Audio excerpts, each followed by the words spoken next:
handed the full Epstein files, and that's not what was sent over. The White House cover-up clearly continues. What they sent us was 33,000 pages of essentially documents that have already been in the public domain. 97% of those 33,000 pages are court records, documents, reports that everyone already has. So instead of actually sending us the client list, information related to Epstein and his crimes, those who have been involved in the serious damage and harm that he has caused, we didn't get actually any of that. Representative Robert Garcia. Oh, look who's here. Why? Everybody swing their tampons around. It's Girls Week. Jody on the show.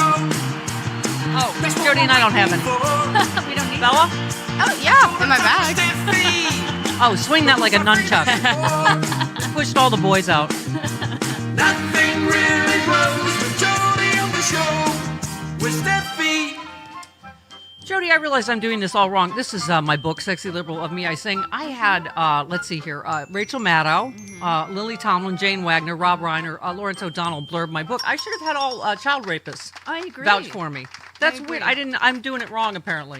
Talk about not. what a lady I am and how they never saw me ever do anything inappropriate. Right. Yeah. Oh, look, Lawrence O'Donnell says, Carol Burnett says she's the Carol Burnett of radio. Yeah. Thanks, Lawrence. Wow! Hi, good morning. Good morning. Jody Hamilton is here from the Politics Bar. She just was out of town, got back late last night. You guys, I as you know, I'm a hot mess. I appreciate so much everything you're all doing to prop me up with Chris on vacation And this poor week. Chris has been bothered by me and you already. Right, a printer thing over Yeah. there. Yeah, and I'm a trying thing not here. to bother him, but it's going to be inevitable. I'm sorry, Chris. We apologize in advance, Chris. Chris, who does 17 jobs at once. Okay. Wow. Also, Jody,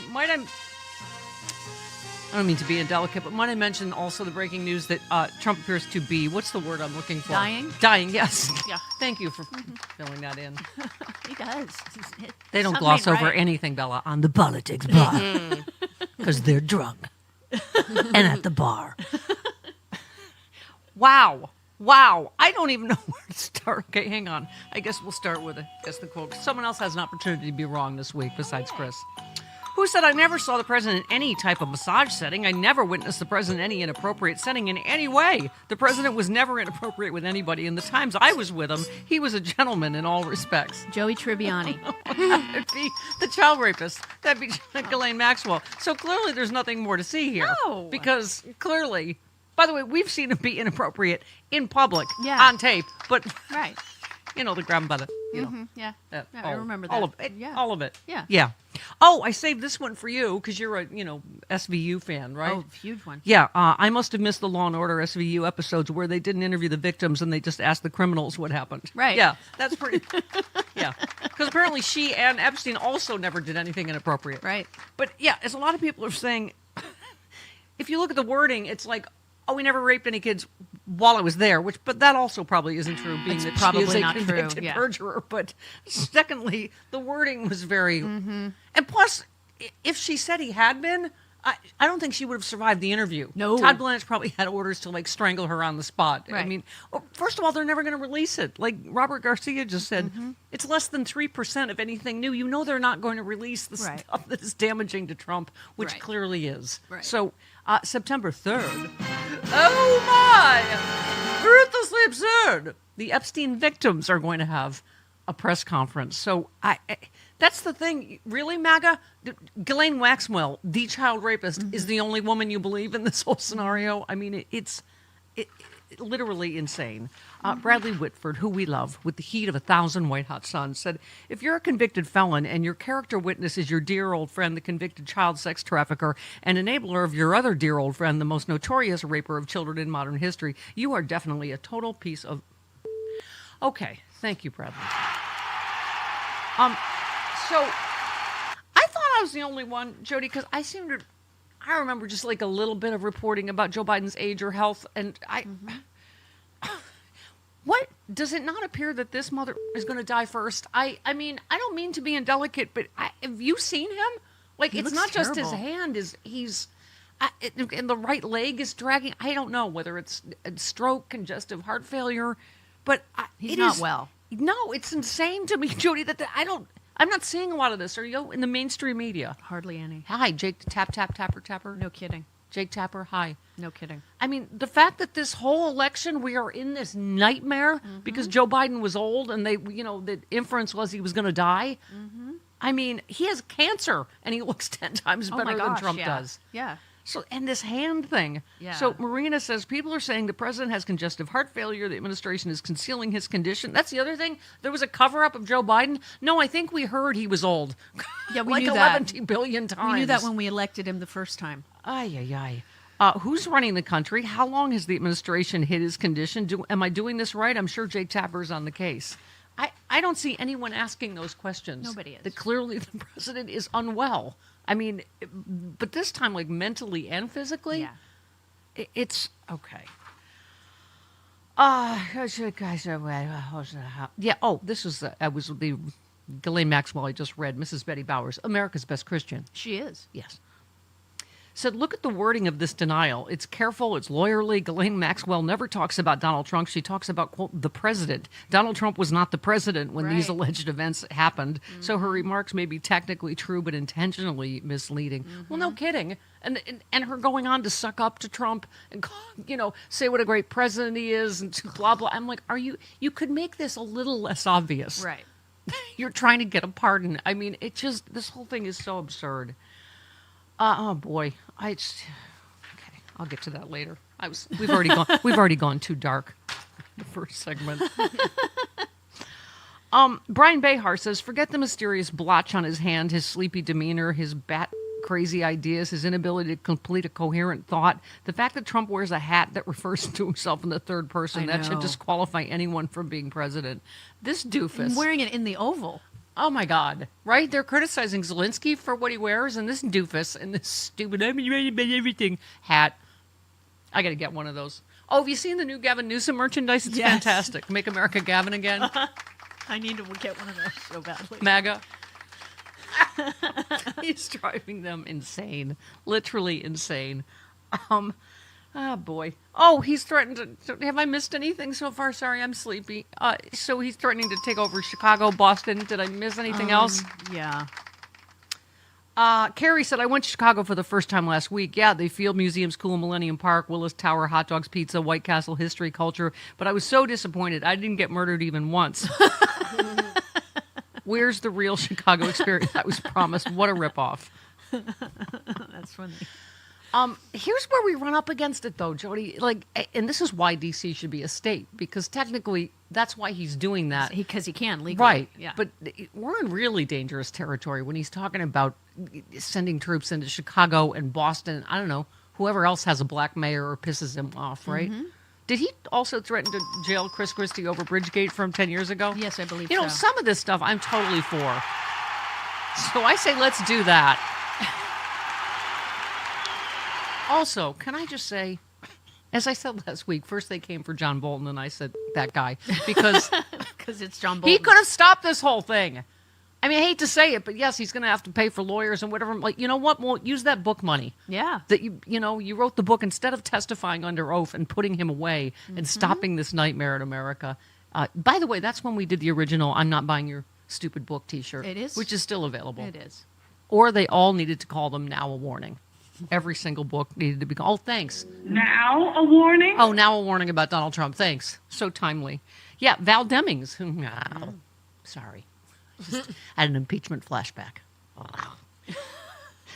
She said John Bolton had an opportunity to testify during the first impeachment trial of Donald Trump and do his duty to get an unprincipled man out of power. He chose to write a book instead. Chickens coming home to roost. Tough times for America.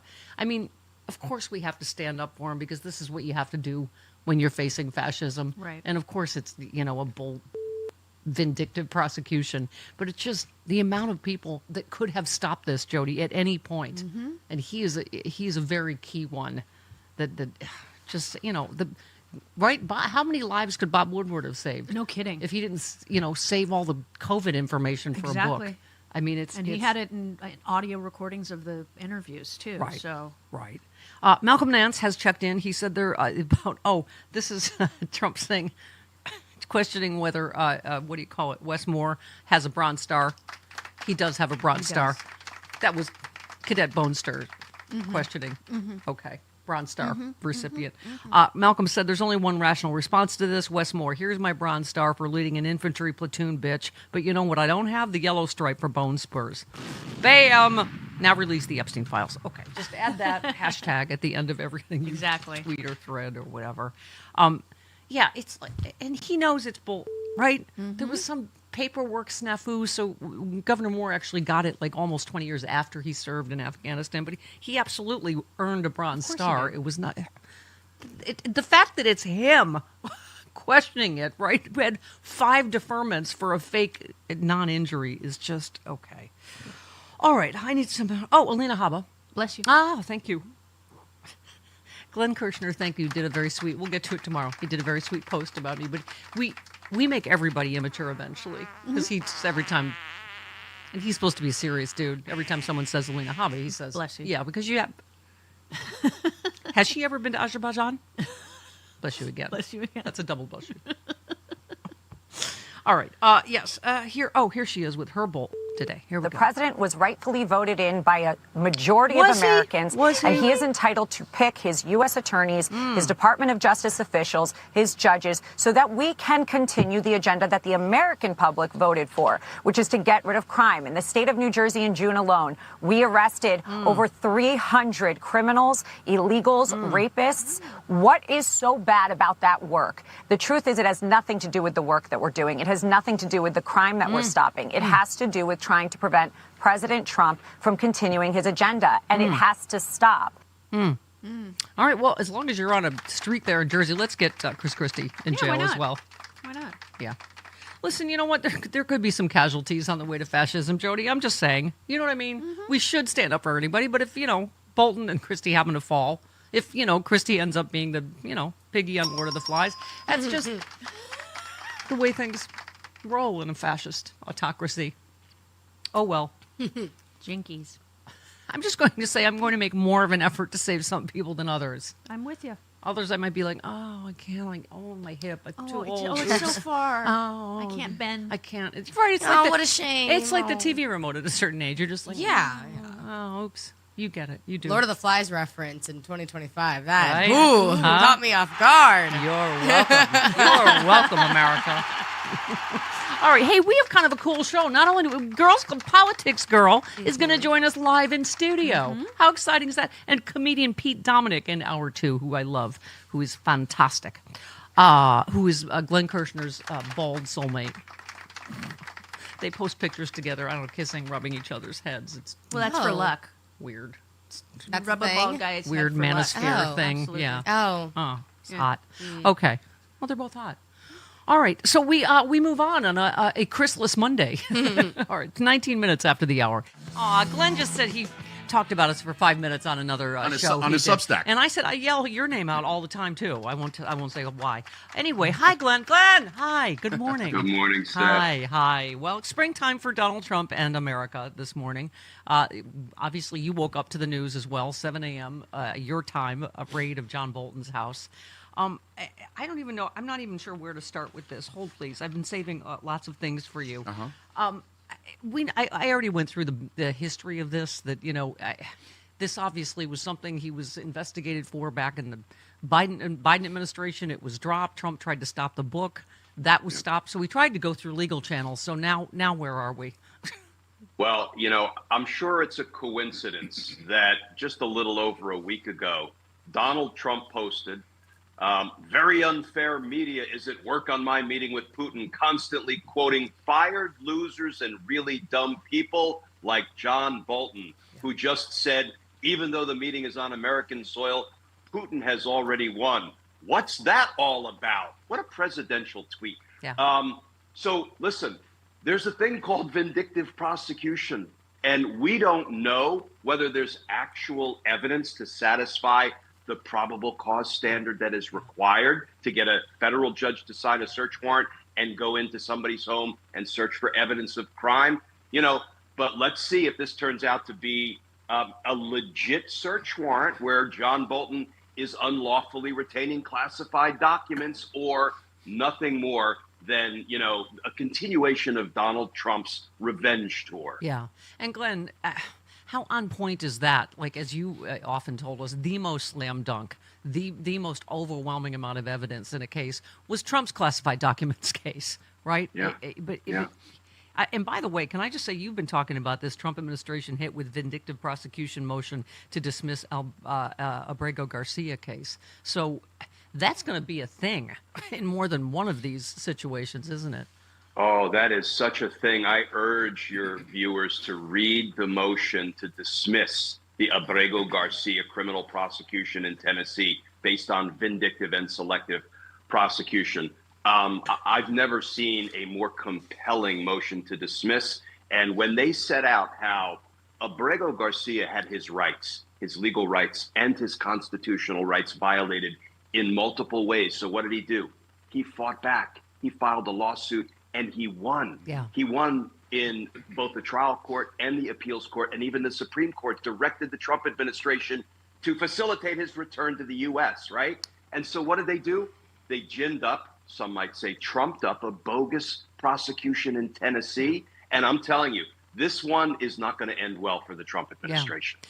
Glenn, there's the part that's outside the courtroom that's part of the show, right? Yeah. Whether it's, Pam Bondi on TV or on Fox or, standing in a briefing room, just throwing out these wild, unsubstantiated charges against Abrego. And then there's in a courtroom where you need facts and evidence. So you're right. We'll see what happens with the John Bolton thing. But obviously them giving the New York Post the heads up, just like they had Ed Martin stalk, what do you call it, Letitia James, right? Gave the Post the heads up on looking that. like a third-rate Columbo in a trench coat and 90 degrees. Come on, sport. Yeah.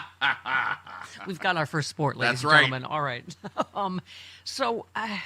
I guess it's always like a game of whack-a-mole, good news, bad news. The New York case against him. By the way, Heather made a good point. She said Trump just said his New York case was overturned because it was a fake case. It was not overturned. He's still guilty of every one of his felonies. He just no longer has to pay the $550 million he owed in penalties because apparently punishment is only for peons. Talk about this. Yeah, a little let's bit. everybody remember that the fraud finding stands, right? So he and Eric and Don Jr. engaged in fraud, massive business fraud. What the court said was the fine or the penalty that was imposed, $500 million, was excessive. Okay, well, that's what the courts are there for. But this case will now continue through the system with the finding that he engaged in business fraud intact. So it's not exactly a complete exoneration, is it? Sport. Champ.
Welcome to it. What was I going to say? By the way, another around and find out. Did you see this? Jackie Cashian says the stormtroopers have been living on a per diem, and just now they're finding out the guy who never paid his electricians isn't going to pay them. Shocker. Right? The signing bonus they were offering ICE agents. They're like, yeah, well, you. Right? Oh, I just got myself, I'm getting it today, a magnet that has the Mexican flag on it. Yeah. Just to see if I start getting pulled over. Oh, that's what the white lady. I'm the president of Dead Inside White Ladies. Right. Oh, I I'm think sorry, it's a bitch brilliant slapping idea. Dead Inside White Ladies that everything up for America. It's a brilliant idea for people to do that. Yeah, they're putting so that they get pulled over and take ISIS ISIS, refill. yeah. Yes, using our white privilege Exactly. to shield others. Okay. Speaking of which, Karen in Chicago. Hello. Hello, good morning. Hello. Oh gosh, I am like all over the place with my emotions. Like yesterday, was a good day. I just kind of took a step back. I didn't pay attention to anything, but it's just like what you guys are saying is so true. It's like because of the John Boltons, because of the Mitch McConnells and the Republicans that refuse to hold Donald Trump accountable, this is where we are. Because of all of the people that don't do politics and don't do the bare minimum fact finding and, just kind of engagement, because of all of those people, we're at a point where we have federal troops coming into American cities. And now it's going to get heavy. Now the lifting is going to be heavy. And please God, if we have free and fair elections in the midterms, we still have a chance to stop this. But people need to understand there's no more sitting on the fence. Yeah, and no by the more, way, the people on any side that enabled this, I'm sorry, but the Joe Scarboroughs of the world who were like, oh, all my rich friends are saying this is great in D.C. because this is where their rich friends live or where they do shows from. And now they're like, what's happening? Chicago, Boston. It's like, what do you think the road to fascism is when you go, oh, it's okay because my rich friends in D.C. said X or they like it. Have you watched the streets of D.C., Karen? It's frightening. I mean, people, cars being hit by tanks, people being tackled on the street, bags putting over people's heads. I mean, go ahead, Karen. It's insane. And here's the thing. If you really want to help the city of Chicago, why don't you send in like the Army Corps of Engineers to fix the potholes in the underserved communities of Chicago? Right. Why don't you help fix, roads and bridges? Right. I mean, that's where our federal tax dollars could go to some real use. But no, look, I'm a realtor in Chicago. I go all over the place. Okay. Crime is not the problem that they try and portray it as here. Yeah. Right. I mean, it's ridiculous, and it's just all set to scare white people, suburban and rural white people. Particularly Mike Johnson, who won't shut his yap. Yep. I mean, almost any city in his home state is more dangerous than, I mean, these cities, Karen, not even in the top 10. Right, in terms of violent crime. I mean, I know we've gone dark enough in the first segment, but I just got to say, I've been thinking this too. Jody, I want to get you and Bella your take. Tracy said, my prediction is there'll be a staged terrorist attack on our soil on the 25th anniversary of 9/11. He'll use this to declare martial law and cancel elections. My father was a history professor, and I've accurately predicted about 90% of what he's already done so far. Plan accordingly. Oh my God, that's frightening. Well, I just wouldn't put anything. I wouldn't. No, I wouldn't pass fire. it. I mean, it's very Hitler. That's the scary thing. I wouldn't put anything past him. Like anything is possible. Yeah, if all this gerrymandering backfires on them, I mean, they're going to, they aren't able to do martial law. They aren't able to provoke violence. I'm just saying, we got some time before the midterms, and it is terrifying. He is such a traitor. I just wouldn't. We didn't cancel elections after 9/11. Yeah. Or, I don't know, Civil War. Civil War, whatever. World War II, World War I. Right.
CPAP machines are the worst, right? Who can sleep at night with that mask and hose strapped to your face? But without it, breathing is disrupted, and if you have a higher risk of dementia, stroke, heart disease, or premature death, the bottom line is if you snore now, you are at heightened risk of requiring a CPAP machine later. So now is the time to stop snoring. One of the smartest, fastest, easiest ways to stop snoring is Zipa. Zipa is the comfortable doctor-designed piece that can stop snoring as fast as the first night. Don't be fooled by imitators. Zipa was proven in a 600 patient clinical trial, and with over 500,000 units sold, Zipa is the stop snoring device that we trust. No more being nudged awake for snoring, no more sleeping in separate rooms, no more feeling tired and foggy all day due to lack of sleep. Look, this may be your last best chance to solve your snoring problem now, or face having to wear that CPAP mask later. Zipa, that's Happy Z spelled backward. I want you to try it with my special discount. Get 20% off and free shipping if you visit zyppah.com. Use that promo code SNORE. Again, the promo code is SNORE at zyppah.com. Trump was out there tweeting, I never met her, I don't know her. And then he was sitting in the courtroom saying this loudly so the jury could hear. But they never question you along those lines. It was always, why didn't you scream? Or what were you wearing? The same old tropes that they always attack women who've been abused. It wasn't, hey, how come you're so delusional you made up this encounter with somebody you had never met? It just speaks volumes about the lies are so accepted from him. They didn't even have the decency to argue them. You know, my attorney, the greatest civil rights attorney in America, Robbie Kaplan, yes, made that argument repeatedly. And what she did in her final argument, as she was speaking and saying to the jury, how much will it take you to make him stop? How many millions will it take you to make him stop? She drove him so insane, he stood up as she was delivering her final argument and walked out of court. And he when can't he's handle it. Coward. Yeah. He's a coward. It makes me so angry. Exactly. Tara, that's exactly. What did that look like to he lost the case right there when he turned around. He looked like a coward. That is what a sneaky, lying, low-bellied chicken does. That's right. He walked out of court. Right.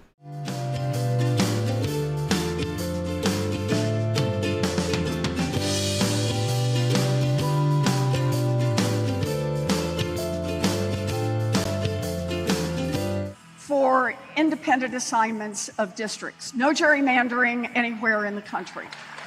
We need a federal law. That's how it needs to work. That is our goal, and that's how it's going to work someday. But right now, given what Texas has done, I say to California and Gavin Newsom, well played. Thank you. Thank you, Senator Professor Warren. Amen. Can I just say, look what I said. I brought a prop today. I brought a prop for today's show. Oh, that thing?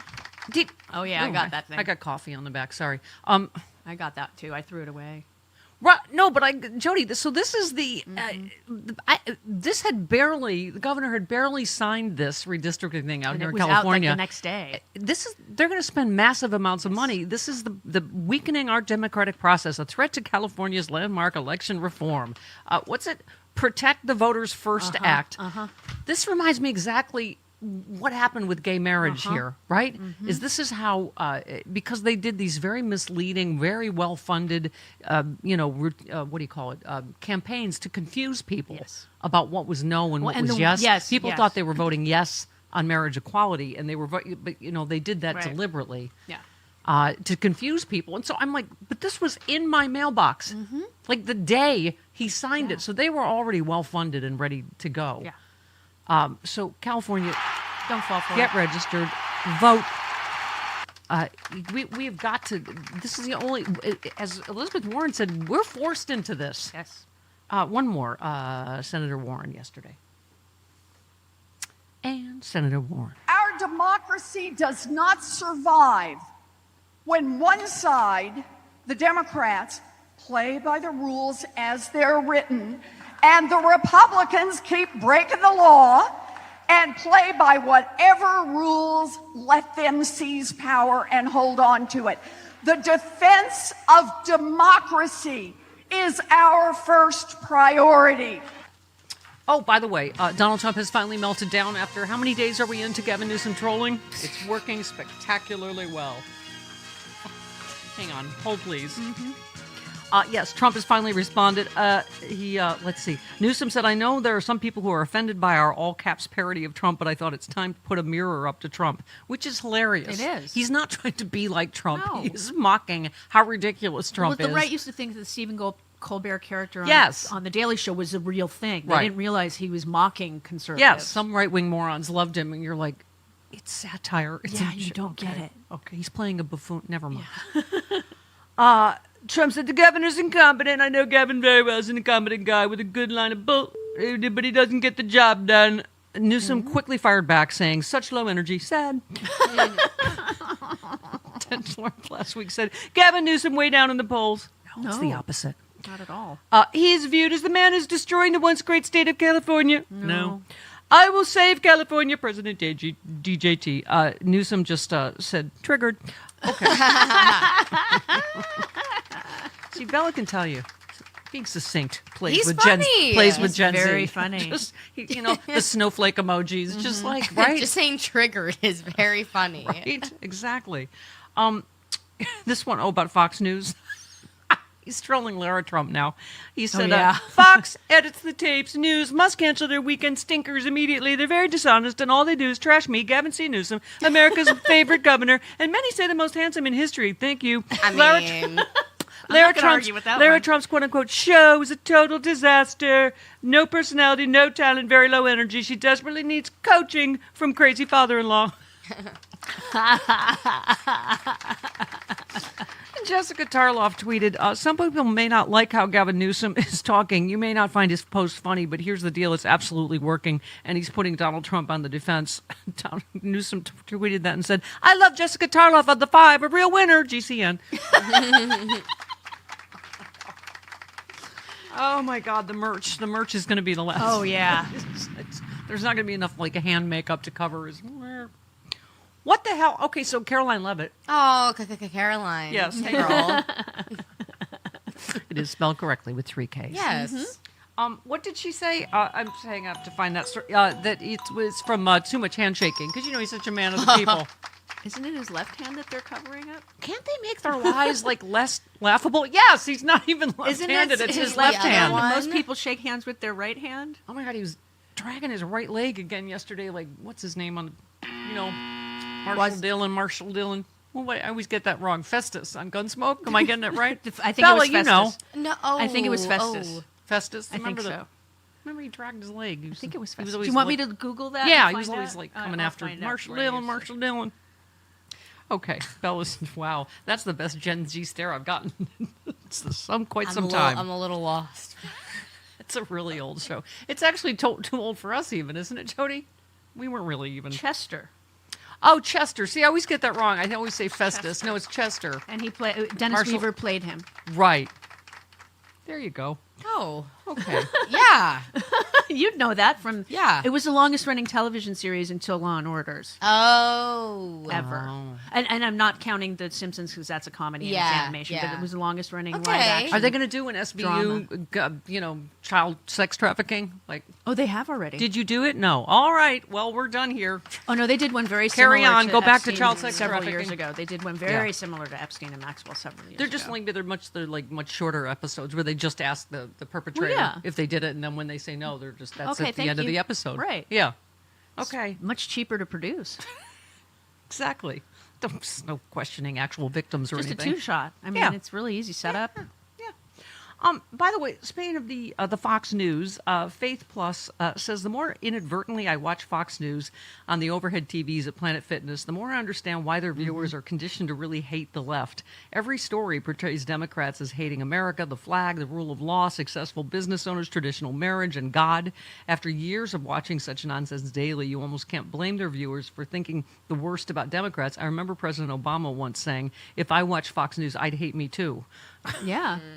I mean, I gotta say, there's so much speculation about his health right now that, there's a lot of speculation on what happens to the cult, because J.D. Vance has the charisma of a dead slug. Something like that, yeah. I mean, but he's got the power structure but behind this him, is too. like Trump's just a vessel for all this, Oh, right? yeah. Federalist Society and Project 2025, and you have to imagine they're planning behind the scenes. They have to be watching the same thing we are, Of right? course they are. And what's with him talking about heaven? I know, what was that? Right? I mean, that's the main, really? First of all, you think you have any shot? No. Oh, but he wants to make sure that immigrants coming to America have, what is it now? Good moral character. Did you see that? Yeah, says the 34-count convicted felon adjudicated rapist, Yeah. likely Right. child rapist, says that the people coming in here need to have good moral character. What about the Tate brothers? Yes. What are you Guys talking like that. about? What are you talking Right. about? Their Right. morals?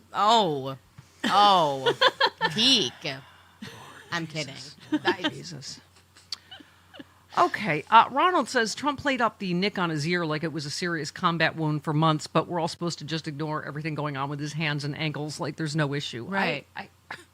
I feel like what is happening with the mainstream media, Jody? Why is nobody, after nonstop coverage of Biden, I'm asking a serious question. There is obviously something seriously Something medically is wrong with him. Yes. I mean, it's an actual cover-up, and that makeup is not even close. It's not just orange, people. Use the orange on his face, on his hand. Just Okay.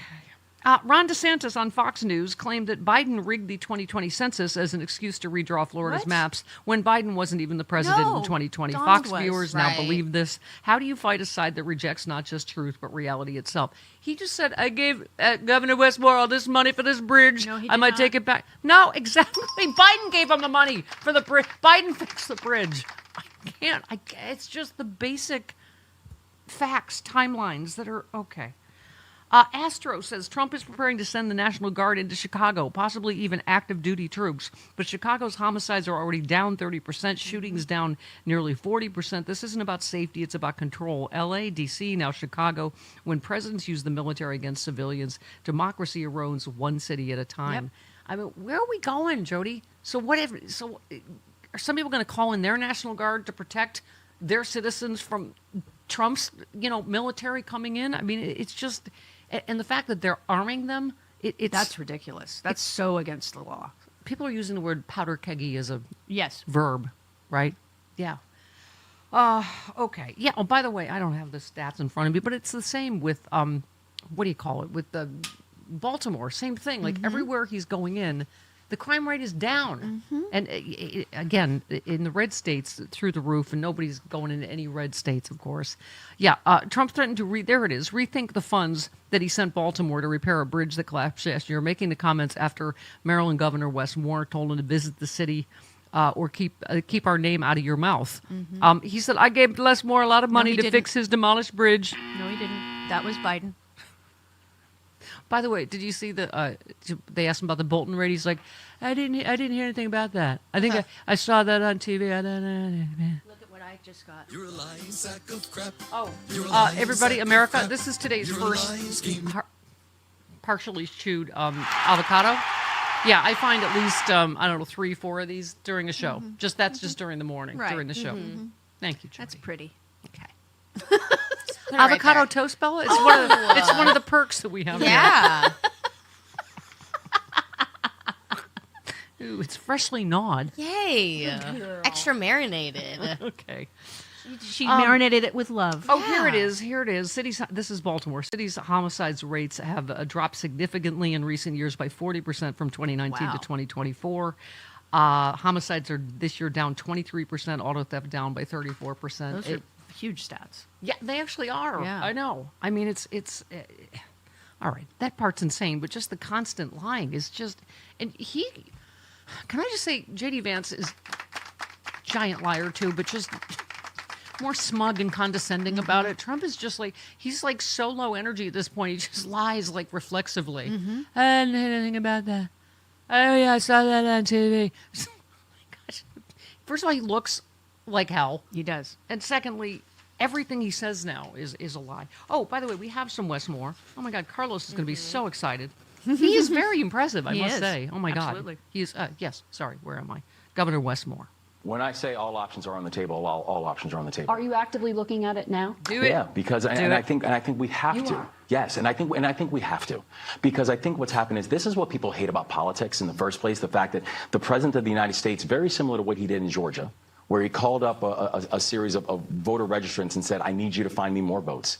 We're watching the same thing now where he's calling up legislatures around the country and saying, I need you to find me more congressional districts. He's doing it. You know this. Yeah. But Gavin Newsom's doing it right now. A few years ago in New York, we saw this. This can backfire. I want to make sure that we have fair lines and fair seats, where we don't have situations where politicians are choosing voters, but that voters actually have a chance to choose their elected officials. We need to be able to have fair maps.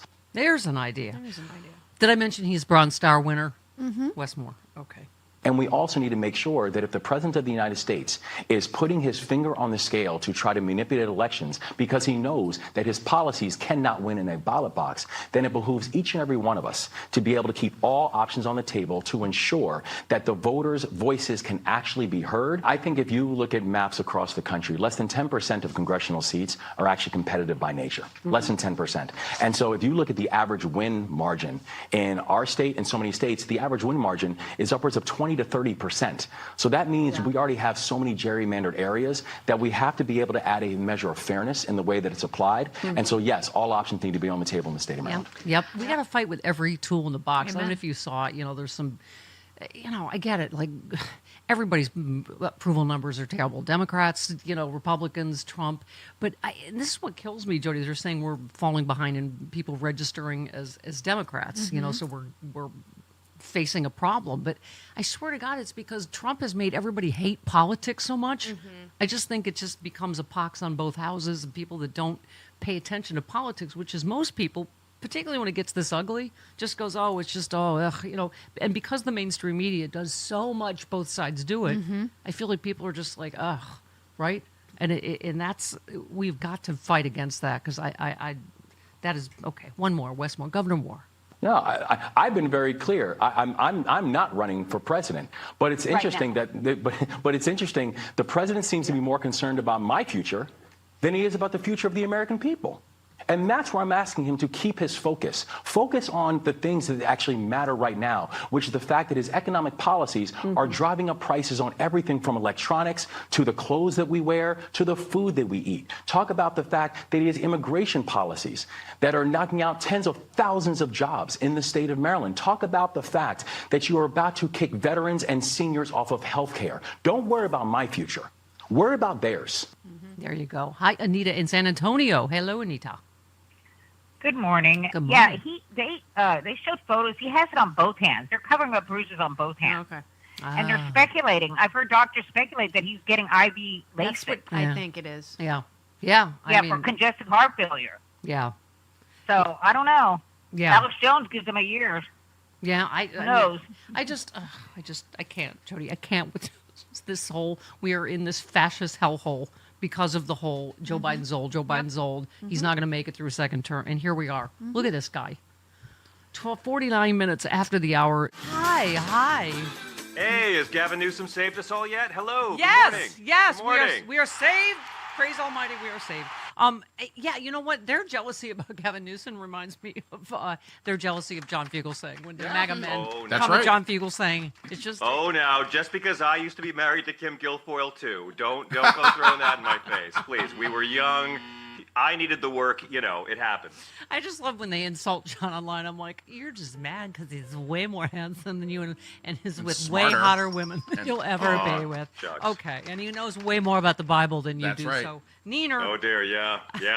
I got the Washington Examiner coming after me. I'm starting to get my death threats lined up. I'm really excited. Congratulations. I want all your listeners to please buy my book before it's banned in your state because it's looking very exciting. Separation right of church and hate. I can't even believe you showed up today, it being that you must be in mourning for James Dobson. And I thank you for working through yeah. your grief. I'm going to have quite a Substack over the weekend on Reverend Dobson. We did a long, extended tribute to him last night. He really is one of the founding fathers of Christ-free Christianity in America. Yeah. And from beating children to quitting the American Psychological Association because they said being gay wasn't a mental disorder. He was the opposite of Jesus for decades, and like me, was never actually a real minister either. He was a fraud on every level, and a lot of gullible racists who think Jesus likes their bigotry gave him money. Yeah. The end. I mean, people that think, oh, it's too soon or whatever, John. I mean, seriously, to your point, I wonder how many kids committed suicide because of him. I mean, Exactly how many right. families did he damage? I mean, it just amazing. I mean, when you're fighting for conversion therapy in this century, you don't get to pretend you're the good guy on any level. And you know, again, I don't get off on this whole like laugh at them when they're dead. I pray that Dobson receives the grace and acceptance from the next life that he denied to so many people in this one. But yeah, screw that guy, man. He was evil to the bone. Look, there'll be so many. So New York Times called this guy the most influential evangelical in America.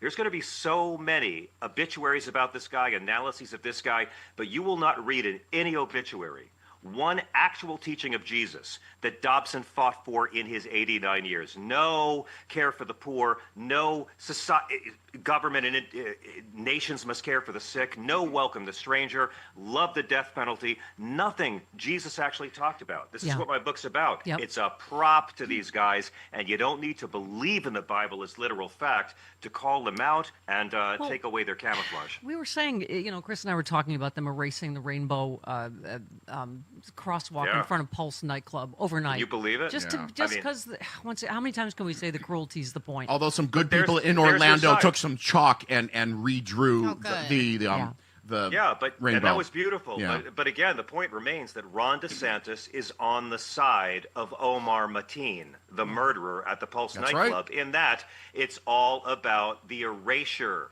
of LGBTQ people and the erasure of culture and the erasure of history. I'm not comparing paving over a rainbow crossing to the slaughter of 50-plus people, but they're on the same ideological side, and it's all about erasure of gay and lesbian Americans and gay and lesbian Floridians. And man, the culture's moved beyond this. This ugliest part of the 20th century, we get to watch this die off with these MAGA members because I have so much faith in young people.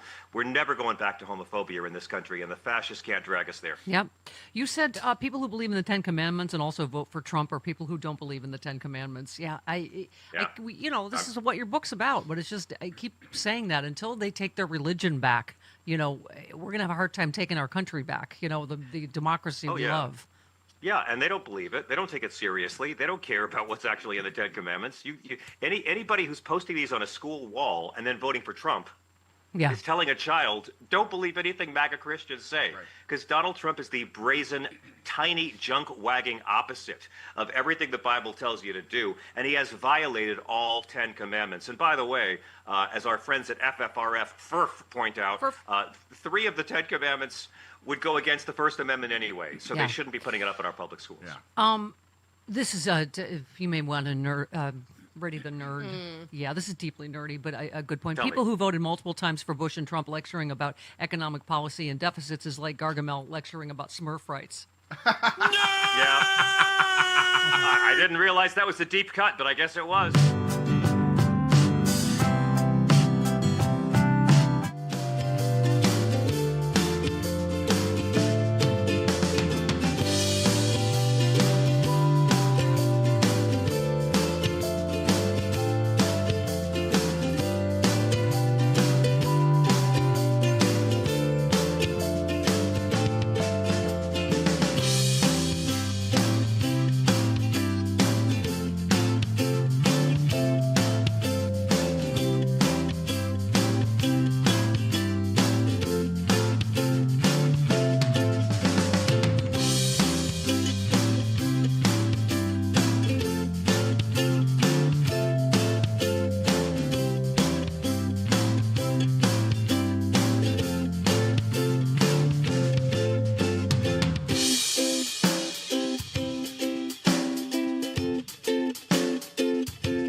as her husband. Oh, it's Lonnie's. It's Mr. Politics Bar's birthday today. Yes, it is. Yay, Lonnie! I woke up this morning and I have this glass that I was drinking some, and it says "Happy effing birthday." So I just held up the glass. He goes, "Oh, so do you need something to drink?" I said, "No. Read it."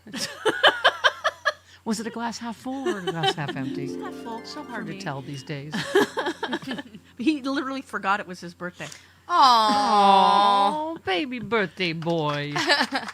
Maybe his voice is finally going to drop lower now. He's through Yeah, because puberty. it's not even remotely low enough. Politics bar. Okay. I think you should talk to him in that voice all day for his birthday. Happy birthday. Happy birthday, Lonnie. Mr. Politics Bar. I have to do the politics bar after the Stephanie Miller show. What's happening? Politics Bar. Oh, thank you. Thank you, birthday boy. Steve in Vermont. Hi, Steve. Hi, all. Hiya. Or I should say, hey, ladies. Hey, ladies. Bill Maher, the moron he is, or the opportunist, let's just call him that, actually said on his show, I guess Friday, because Joe Moron and Mika played it this morning, that Trump is actually doing what Glenn Kirshner has been saying, a slow-moving coup, and played the clips and the examples that Bill Maher laid out to everyone, which are the same examples that Glenn Kirshner has been laying out. Thank you. So maybe Mega, who has adopted Bill Maher in some way, shape, or form, has seen this now, and maybe that might break through. And I notice it's broken through on regular media with Joe Scarborough. So hopefully CNN, that other network that doesn't want to talk the truth, can maybe pick up on that. There and you go. Run with it. Yeah, maybe Bill Maher will go back and have dinner with Trump again. Let us know exactly where we are in the coup. Yeah. My Dinner with Hitler by Larry David was the most brilliant satire It was I've ever so read. brilliant. All right, 58 minutes after the hour. Speaking of brilliant, comedian Pete Dominic next.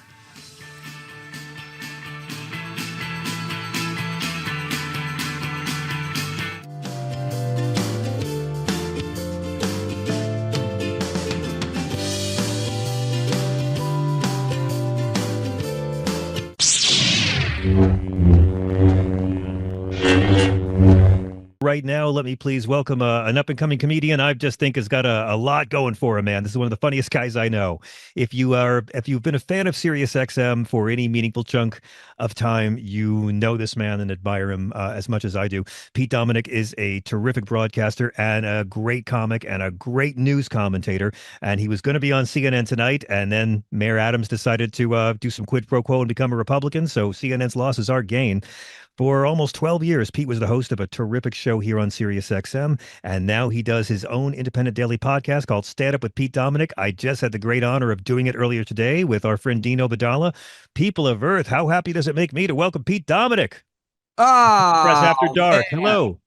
Great to see you. Great to be here. I love you. I adore you. And I'm very happy to be joining you to talk tonight. And I'm very sorry I got bumped by CNN, but I was always going to be here with you either way, because that wasn't going to be till later. But yeah, I mean, that's the story of my life. Well, I can tell you, the CNN, they don't love you like we do, Pete. Those hoes are just hoes. We really love you over here. No, man. You and I go back so far, and I consider you to be one of my favorite people in this business. You've always been so kind to me since I first met you at Stand Up New York doing comedy 112 years ago.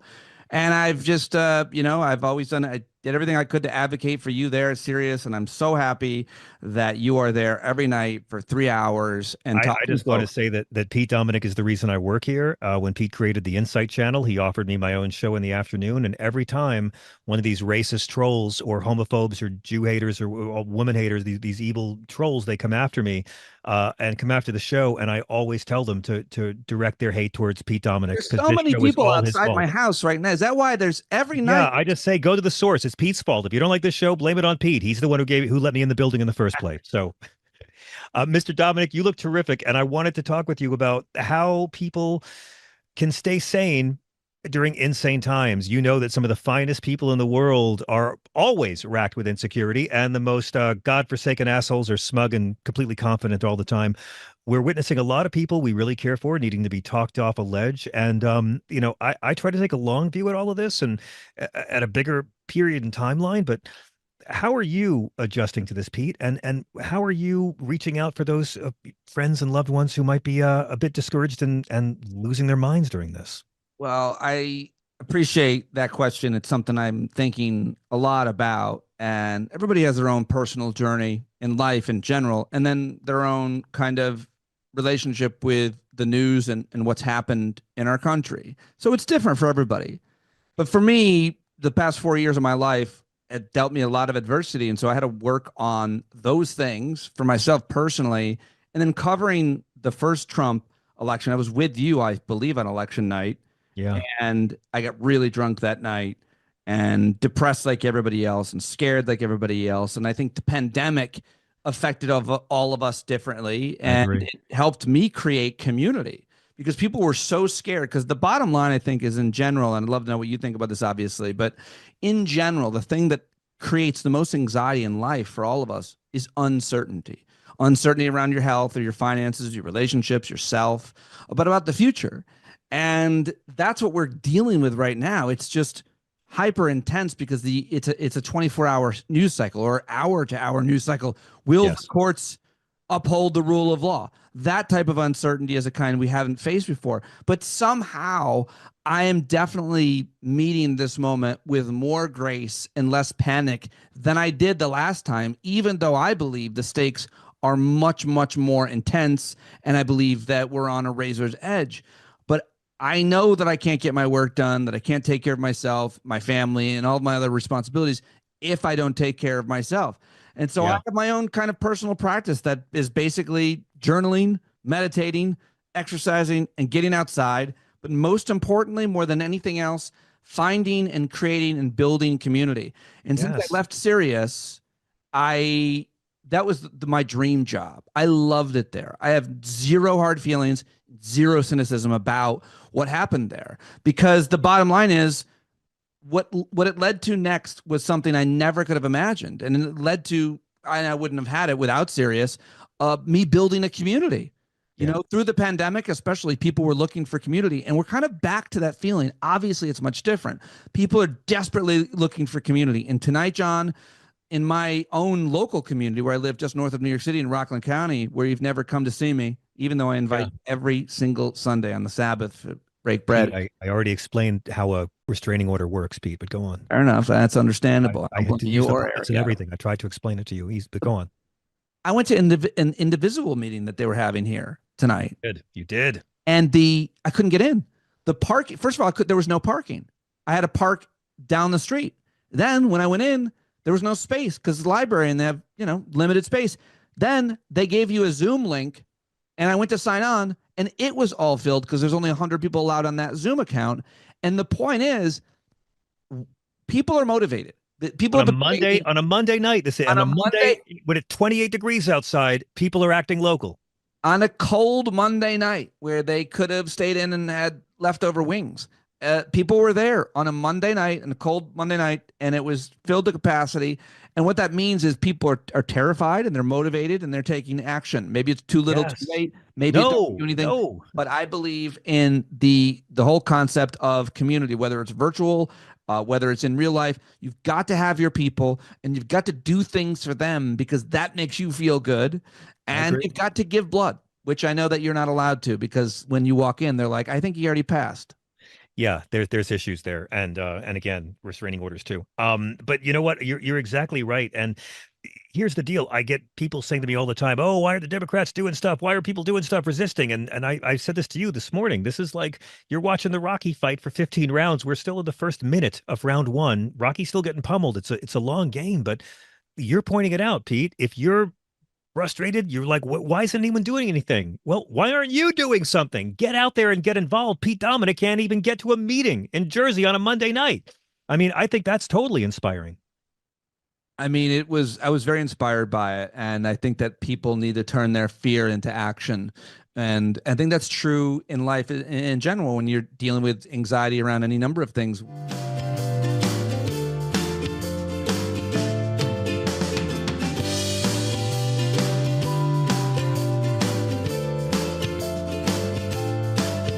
It's interesting to me when you ask J.D. Vance, hey, if your agenda is so popular, why are you trying to gerrymander Texas, a state that is already gerrymandered to elect Republicans? And he didn't try to defend the president's agenda. The president is deeply unpopular, one of the most unpopular presidents in history. His agenda is unpopular. The big ugly bill that is cutting health care for millions to fund tax cuts for rich people is historically unpopular. So, of course, the only way they feel they can survive the midterms is by redrawing the lines in Texas. Senator Adam Schiff of the great state of California. Well, he was already my hero, and then I turn on CNN, and Pete Dominick says to Ben Ferguson, the right-wing douchebag, you sit at the top of Bull Mountain. And that is just... okay. Pete Dominick, I've missed you so. Stephanie Miller, I am so excited to see you and so happy and honored to be here. And thank you very much. I've missed you as well. I was with Glenn Kirshner this weekend, though. Oh, you're bald soulmate. You frequently rub and kiss each other's bald heads, and in a way that the manosphere is not prepared for. Oh, we've had so many proposals from so many men, but I don't know if you listeners know. I don't know if you know this. Do you know what he smells like? Unicorns and rainbows. Actually, smells like justice and mahogany. Justice and mahogany. Okay, thank you. We had a geographical question. Is the top of Bull Mountain anywhere near Shut the Up Mountain? Shut the f up. Shut all the way the f up until you reach the top of Shut Mountain, where there are no more f ups to shut. I want to make sure I don't get too much credit for it. That is inspired by an amazing monologue that Jon Stewart did on his way out of The Daily Show years ago. He's now back, of course. And no, BS Mountain is right near Scott Jennings Mountain. I mean, Pete, listen, first of all, you're a bigger man than I. I don't know how you do it on CNN with the right-wingers, because it's not just Trump. They all lie. They all just lie shamelessly about everything. And I don't know how you combat that. I mean, we were just talking about this one. DeSantis said, we got church change in the last sentence. That was census. That was the Biden administration's doing. We were asking them to award us another seat that would trigger a new map. Narrator, Biden wasn't president during the last census. Trump was. I mean, I don't know how else to... It puts us in the position of going, no, that's not true, just constantly. Yeah, well, that's part of our job, I think. And, the difference between you and I is I'm a hooper. And anywhere I am invited, anywhere at all. And I think it's important to try to confront the nonsense wherever it's you got to adapt, over here in this nonsensical space. You got to do it this way. If you go over there, you got to do it that way. But there are a lot of people who do it very well, who go on Fox News and other programs and do it well. It's just one thing that's really hard in that show particularly is you don't get a chance to speak because this guy won't shut up. Right. Has no self-awareness or all the self-awareness and just thinks he's going to take all the space from everybody. But I think you have to show up because this is what these people are learning, and this is what they've been learning for 30 years. You and I especially know, working in radio, who are counterparts on the right, who they are, what they do, how they do it. And it's super important to be in similar spaces saying, hi, I'm here telling the truth where you're not. The good news is CNN running out of right-wing white people to say that slavery wasn't that bad, or is there an endless supply? There's definitely an endless plot of people who will say whatever it takes to kiss the ring, especially, when they are on those shows. I think it's important to know they're speaking directly to Donald Trump like every other show. Yeah.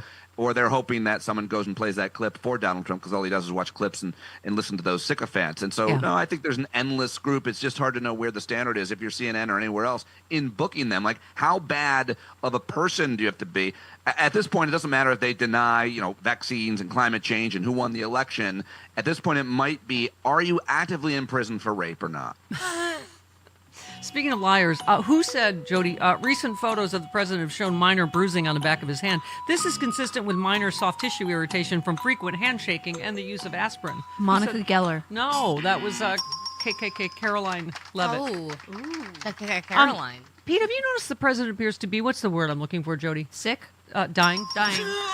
Seems to be disintegrating in real time. I mean, after the whole Joe Biden thing, every day there was some story about his age or health or whatever, and Donald Trump clearly is unwell, right? Not the case, Steph. Listen, I am in the best shape of my life. Look at me as I don't move and cover my hand.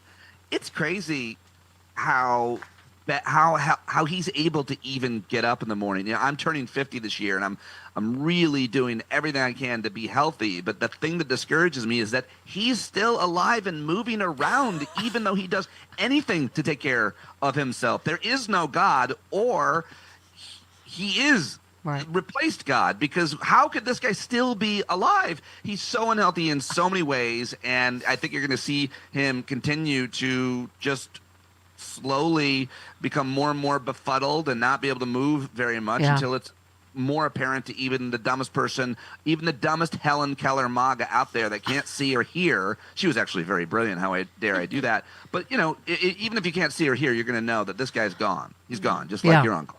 Yeah. So what happens to MAGA? I mean, you know, it's hard to match the sizzling charisma of J.D. Vance, but what happens to MAGA? I definitely think they fragment. I think they spin away like a wind farm that he just denied. I think that they have no idea where to go. There is nobody that can replace him, because the only thing that can replace him is another like similar TV reality show star. It certainly can't be Vance. I mean, Vance is so not charismatic. He's so awkward and uninspiring and bad at everything. So I don't think that some charismatic other person is in the way. I think they just start spinning off and spiraling, and they don't believe that he's dead. If Donald Trump died, they wouldn't believe it. They're like, he's alive somewhere. They're keeping him in a chamber. They won't let him out. Like they're going to weekend at Donnie's for how many years they have to, right? Yes. It's going to look exactly the same as he does now. Yes. All right, speaking of J.D. Vance, by the way, so you're saying people won't get off the couch for J.D. Vance? Is that what you're saying? I just was trying to get a couch joke in there. Miller. To vote for him is what I mean. Okay, here he is. Are the Russians stringing President Trump along? No, not at all, Kristen. I think the Russians have made significant concessions to President Trump for the first time in 3.5 years of this conflict. They've actually been willing to be flexible on some of their core demands. They've talked about what would be necessary to end the war. Of course, they haven't been completely there yet, or the war would be over. Right. But we're engaging in this diplomatic process in good faith. We are trying to negotiate as much as we can with both the Russians and the Ukrainians to find a middle ground to stop the killing. I thought you have were they now? What concessions have they made, Pete? I thought, Stephanie, I must be mistaken. I thought you were contractually obligated to then play, anytime you played J.D. Vance, calling Trump a Nazi. Like, this is the thing. When I hear him talking and when I hear Marco Rubio talking, my brain now switches to what both of these guys are, which is hollow barrels, because both of these guys hate Donald Trump. We know that because they said it over and over and over again. Rubio and Vance called him the worst names. And now, as my friend Sam Youngman said, think of a jack-o'-lantern a month after Halloween. That's what they are. That's what those two guys are. So rather than respond ever to the content of what he says, remember that he said Donald Trump was a Nazi. Remember that. Yeah. This is unprecedented to say that about a man and then later on go work for the man. And for someone that did say that, Pete, he seems to have kind of a loose grasp of World War II history. He said, if you go back to World War II, if you go back to every major conflict in human history, they all end with some kind of negotiation. Narrator, World War II ended with Hitler's suicide, 2 atomic bombs in Germany, and Japan's unconditional surrender. Does he know anything about anything? Brian Behar tweets. I mean, yes, the aggressor surrenders. In this case, Putin, right? Period. I mean, they're trying to rewrite history every day, all day. They're trying to erase history. So it's important that we talk about and call them out anytime. That's propaganda. defining slavery as anything than it was, defining the end of World War II or a genocide or things like this as anything there, that's propaganda. And we have to make sure that we tell the true story, which is why social media responses like that are really important, because they remind us exactly what, if just for a moment you thought J.D. Vance had a good handle on history or anything else, you have to remind each other, no, guy's just making stuff up. Yep. That's what he does, just making it up, whatever sounds good.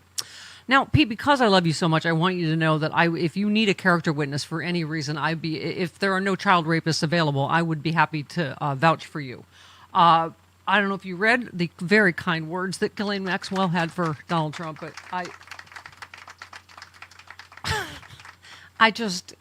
is it possible they find new ways to make this Epstein crisis worse every single? First of all, they released like nothing, like 3% of what they released on Friday was anything new. They're obviously trying to drib and drab and slow walk this. Then they go talk to just the perpetrator, not any of the victims, right? Who is obviously trying to get a pardon from Trump, who says he was a gentleman and she never saw him do anything inappropriate. And also, isn't he a great president?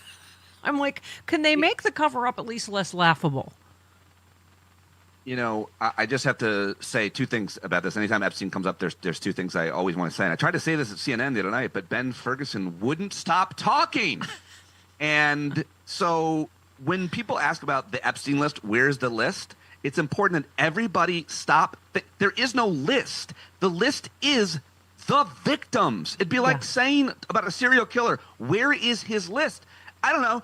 Dude was a serial killer, didn't keep a notebook, but there's a bunch of dead people. And so when we talk about the victims, we should also quote the victims. And I try to do that in every appearance I go in. So here I go on the Stephanie Miller Show. Epstein survivor Haley Robeson on Ghislaine Maxwell. Ghislaine Maxwell doesn't deserve any mercy. She doesn't deserve any grace. She deserves nothing. Why would anybody give someone like her, who is a monster and a liar, a time of day to explain anything? And we should always be putting the victims out front and on blast and making sure their words are heard. See, there is a list. It's the actual victims. Yeah. Go listen to them. There's several of them that have been brave and courageous enough to speak out. Some of them are dead. Some of the other witnesses are obviously dead. But the idea that we're entertaining anything that this woman says, or her standard of appropriateness, exactly as you just said, like, what? She's a pedophile. I don't think appropriate is a word we should attach to her. Well, right. It's just, I was saying last hour, because I didn't see him rape any children. And I'm like, well, probably even that's not true. But you know what I mean? It's like the wording was very interesting and careful. By the way, so we mentioned this last hour, victims of Jeffrey Epstein who've never spoken in public before just scheduled a press conference on September 3rd on Capitol Hill. They have something to say to Trump. I mean, that's, like I said last hour, Pete, really, MAGA, the only woman you believe in this whole thing is the child rapist herself. Well, I don't know how they've done that, and if they have done that. By the way, I do want to say I am not a sexist because I married a woman, and I'm not racist because I had a black roommate. But that aside, those two examples aside, it's really important that we just keep talking about this, because Donald Trump was Jeffrey Epstein's best friend for a long time, and we all know, like, long before anybody got into politics, long before anybody was thinking about Donald Trump, you know, most women know, because they talk. I'm told you guys talk to each other. And that birds of a feather flock together. When you start a new organization, a new school, new workplace, women look out for each other, I'm told, and say, that guy, cover your drink. Right. Yeah, exactly. So women know this kind of behavior. Women know exactly what this is. Victims, I should say, or survivors, however you prefer it, know exactly what this behavior is and have been calling out. We need to continue to call it out, because how do you get a job in the regime? You have to, like, when you go to apply, they're like, it doesn't look like you have assaulted enough women to be working here. Maybe come back in a couple months after you've done terrible things to people. Yeah, it's like a what is it, pie wheel? What is it? It's just like, you know, rapist, what do you call it? A wife beater, Fox News drunk. It's like a, you know, pinwheel of just, they spin it and pick one of them. Okay. Well, now it's a windmill because they're canceling them all. Yes. And they're killing the whales. Speaking of smart women, Jody, who said Donald Trump is out for unchecked power? He wants a military like Adolf Hitler had, who will be loyal to him, not our Constitution. He is unhinged, unstable, and there would be no one to stop him from pursuing his worst impulses. Who said that? Phoebe Buffay. No, that'd be Kamala Harris. Kamala Harris. Oh my God, Yep. she said All of it. Well, if you listen to the women, which is a phrase that has come out of recent times, I think. Well, probably some iteration in the history of humanity, wherever there were women.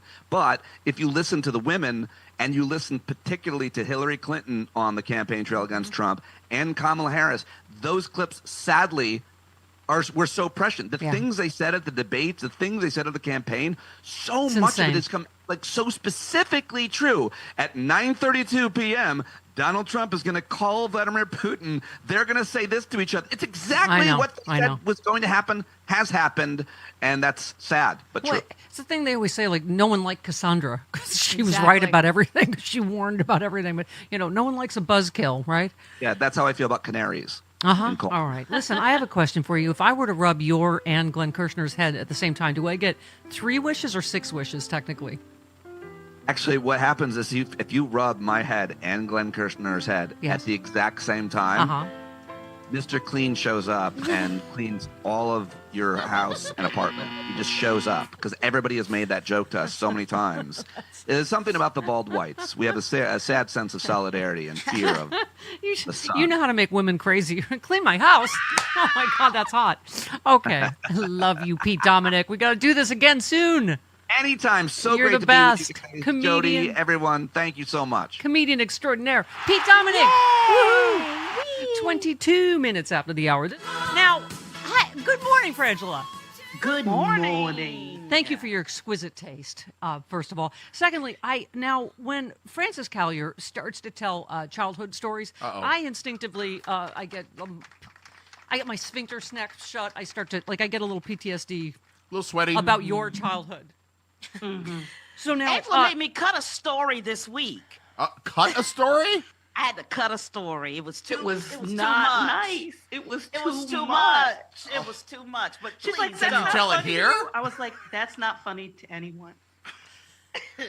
Later. So Okay. there was Stephanie. you got into a very interesting discussion, as you do on the Final Word, about parenting, and so there was a story so you bit your dad once. Oh. Because you said the rule was whatever you do to me, I do to you. So you bit your dad. So your dad, you said, bit you like a wild animal.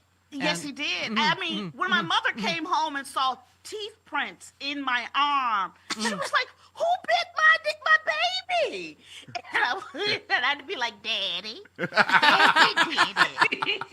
Daddy did it." And he was like, "And I'll do it again." She bite me like she did. These children, Bella, you don't know how lucky you are. You have no idea. I'm still barely recovered from you running down the stairs and you almost sliced your toe off and your mom just told you to run it off or something. You know what? That's Bleeding. lessons in a black household. She That's was how crawling. you learn. Crawling on the floor, bleeding. And her mother was like, walk it off. Seems like you should have been wearing shoes. Like I've told you every day. For 17 years. Is that your book, Lessons from a Black Household? Because I think that was your point, is you said I never bit him again. So, effective. I never bit him again. It's 100% successful in terms of the parent getting the result they want in the moment. Right. But 100% traumatizing. I'm trying to picture. Or was I not that? I wasn't that kid they had to kick out of preschool because they bite.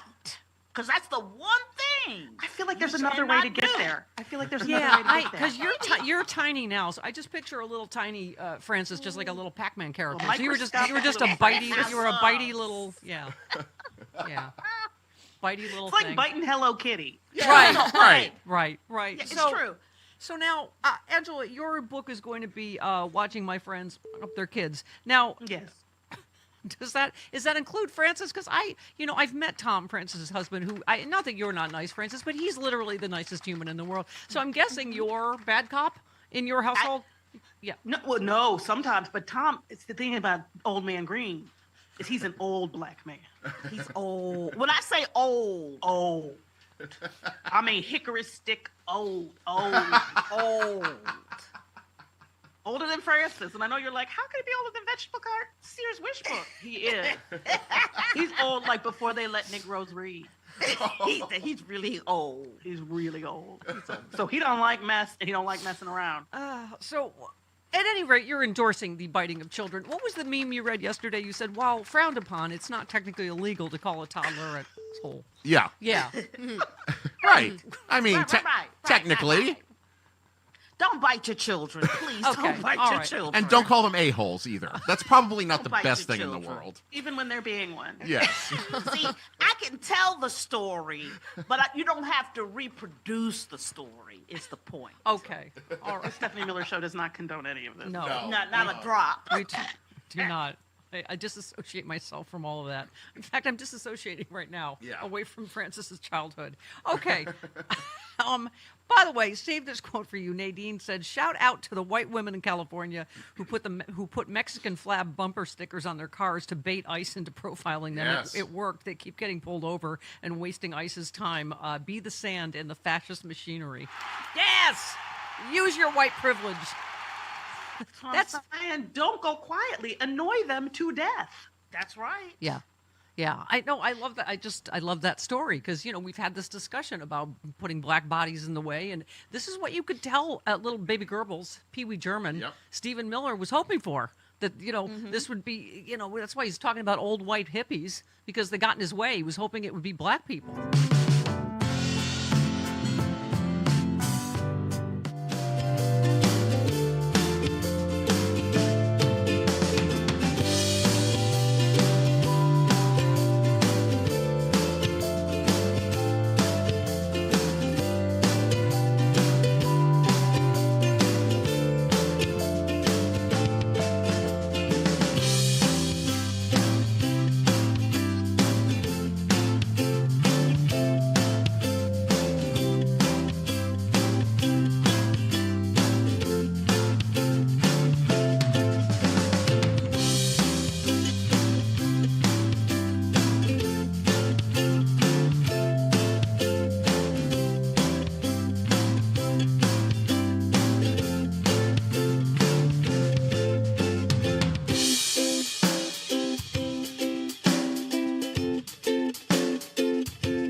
Bella, this one's for you. Oh. See, I'm changing things up here. Ooh. Yeah, you are. I'll give you a clue. Oh. That's funny. See, I made it too easy. Who's the baby? Who said America cannot function if President Trump has to deal with co-equal branches of government having the ability to check his power? Barbie. Yes, you're correct. Atta Caroline. girl. Caroline Levitt. Really? Caroline Barbie. Wow. So no checks and balances. Really? No co-equal branches of government? No. Yeah. No, Okay. it's gone. Wow. Oh, by the way, the president said the government's going to, noted socialist Donald Trump is going to buy 10% of Intel? Yes. The government's going to. Government is The government's going to. Yeah, but they're against socialism, remember? So Donald Mamdani is going to. Fox News' Larry Kudlow expressed concern over. Why? Yeah. The move to take 10% stake in Intel. He said, I'm very, very uncomfortable with that idea. I'm very uncomfortable with that one, but it's a conversation for another meal on another day. Another meal other than valuable minerals from Greenland, which is his normal area of expertise. His normal area, absolutely. Stephen Moore, who he was talking to, said, I hate corporate welfare. That's privatization in reverse. We want the government to divest of assets, not buy assets. So terrible. One of the bad ideas that's come out of this White House.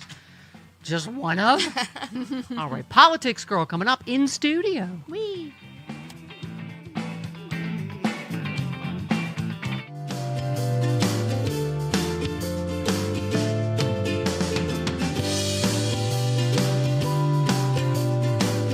Well, let me ask you something. Where do you keep your birth certificate, passport, social security card, and vehicle title? Do you know where to find your loan details or maybe the deed to your property? Wouldn't it be nice to just easily pull up all of your usernames, passwords, pins, and codes in just one place? A knockbox makes organizing your important documents simple. You'll feel great knowing where everything is and that your next of kin will have no problems handling your estate down the road. It's all in one place and easily accessible.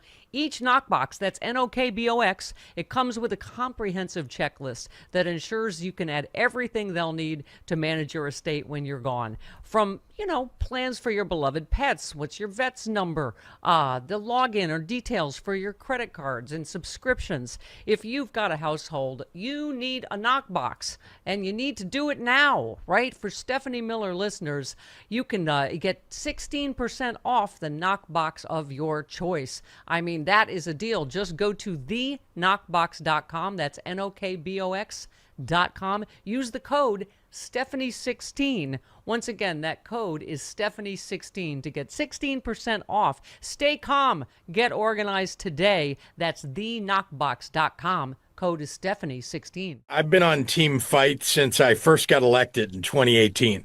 I really believe, we have to make choices right now about whether you're going to be on Team Fight or Team Cave.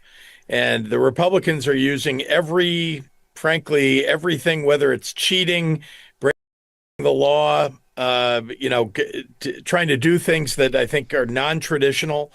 And we Democrats can't live by the old rules. We've got to live by the rules, but we've also got to react and fight.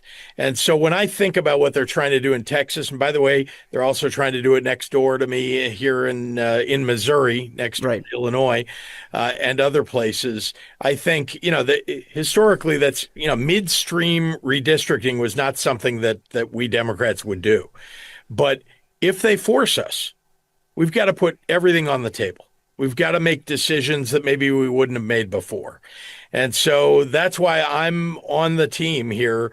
I think that governors across the country that have the ability, maybe it's the ones where we've got trifectas, we've got to do everything we can to stand up to what Donald Trump and Greg Abbott are trying to do. I'm not going to countenance anymore the idea that we're going to sit around and watch them do it and complain from the sidelines when we have the ability to stop them. KHOU 11 confirming the owner of Trump Burger Restaurants, which has several locations in the Houston area, has been arrested by Immigration and Customs Enforcement and now faces deportation. ICE says Roland Biani, a 28-year-old from Lebanon, overstayed his visa after entering the U.S. back in 2019. He was taken into custody in May and is now out on bond as he awaits immigration proceedings. In a statement sent to KHOU 11, an ICE spokesperson told us, quote, under the current administration, ICE is committed to restore integrity to our nation's immigration system by holding all individuals accountable who illegally enter the country or overstay the terms of their admission. This is true regardless of what restaurant you own or political beliefs you may have.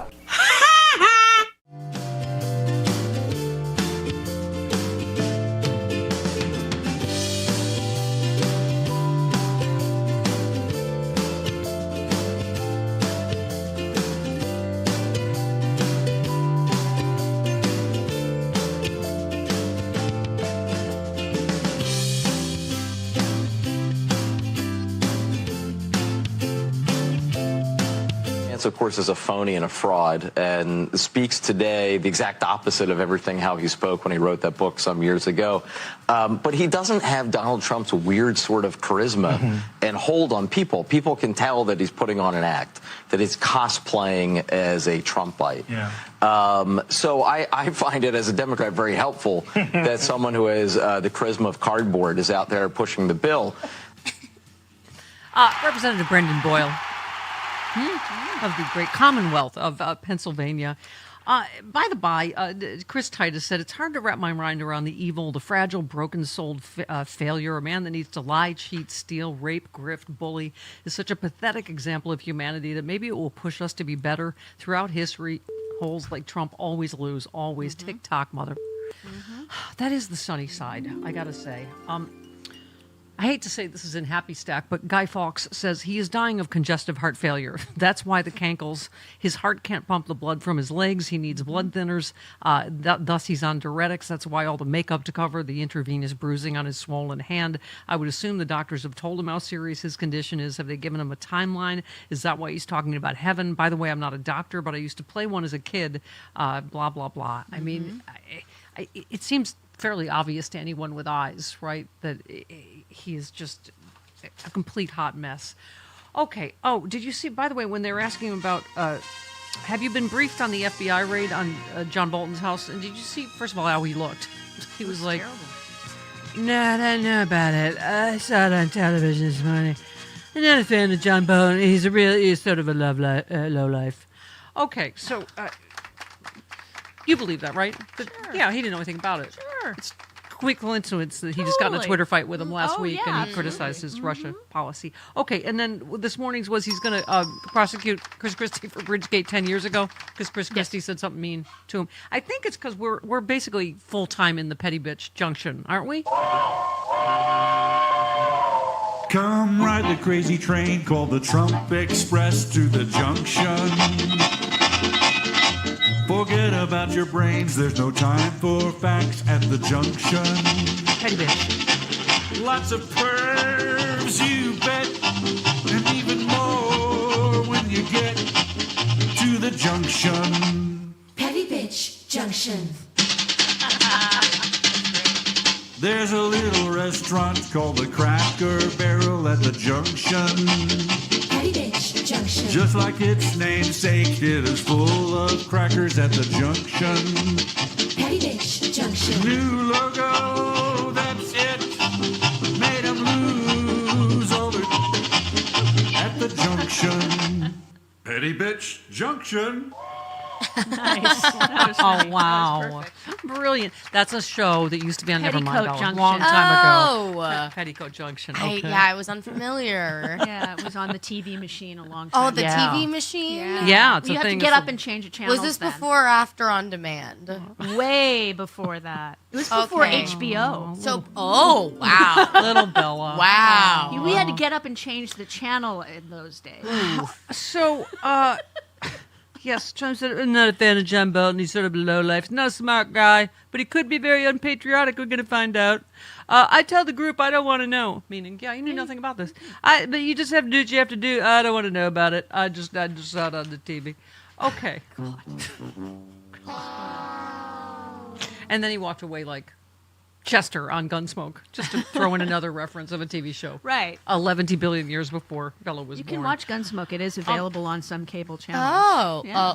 I don't have cable. It might be on some of the streamers Oh. So Michael Cohen, who might know, Trump's old lawyer, said, "I believe Bolton needs to lawyer up." Yeah. He said, so because the DOJ had launched an investigation into Bolton in 2020, right? Whether his book had classified information, that the DOJ ended that probe under President Biden. Cohen went on to predict that there is no doubt Bolton will be indicted. I mean, this is where we're at, right? Where I kept saying they're just, I don't know what they're going to do, manufacture evidence or plant it, who knows? Cohen said Trump has crossed yet another name off his enemies list. He's doing it to Tish James, Adam Schiff, doing it to Alvin Bragg. There are many more on that list who will ultimately suffer a very similar consequence. Yeah, did you see George Conway popped up outside? Yeah. To do live legal commentary. He lives nearby, so he Right. went. Yeah, he went. The right even made that into a conspiracy theory. He lives in the neighborhood, so you know. You would notice something like that going Right. on in your neighborhood. Right. The Wall Street Journal slammed the raid of John Bolton, labeling it part of the president's vendetta campaign. The Journal argued the probe reeks of political retribution. They said it's hard to see the raid as anything other than vindictive. Mr. Bolton fell out of Mr. Trump's favor in the first term, wrote a book about his experience in the White House while Mr. Trump was still president. Mr. Trump tried and failed to block publication. The president then claimed Bolton has exposed classified information, though the book has gone through extensive pre-publication scrub at the White House for Right, they classified always do that. material. The Journal said Trump is out for blood, citing other blows to Bolton, including taking his security clearance after he's been a target of Iran.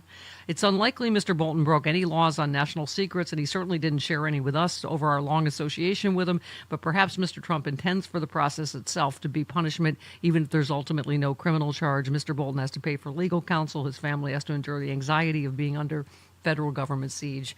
And I get it, Jody. We have to stand up for everybody. We've all read the poem, The First They Came.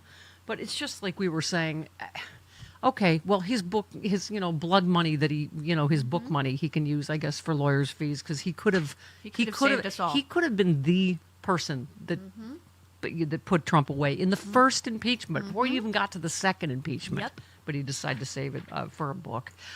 We need some hope. We need a homo of hope. Seth, hello, good morning.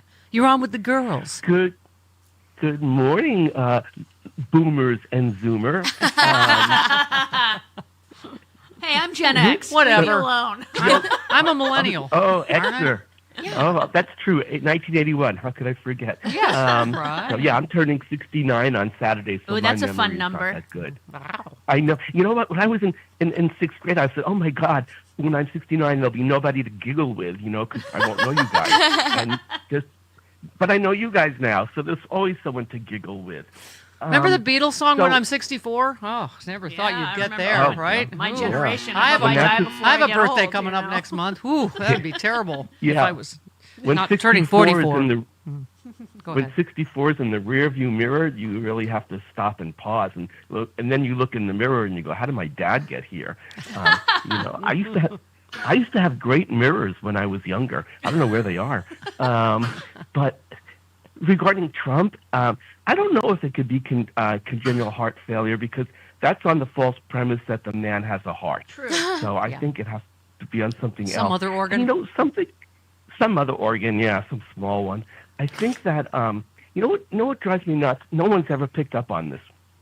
When Trump said, "I never went to Epstein Island, I never had the privilege to go to the island, the privilege to go to the island of rape and sex trafficking of children, the privilege," like that says it all.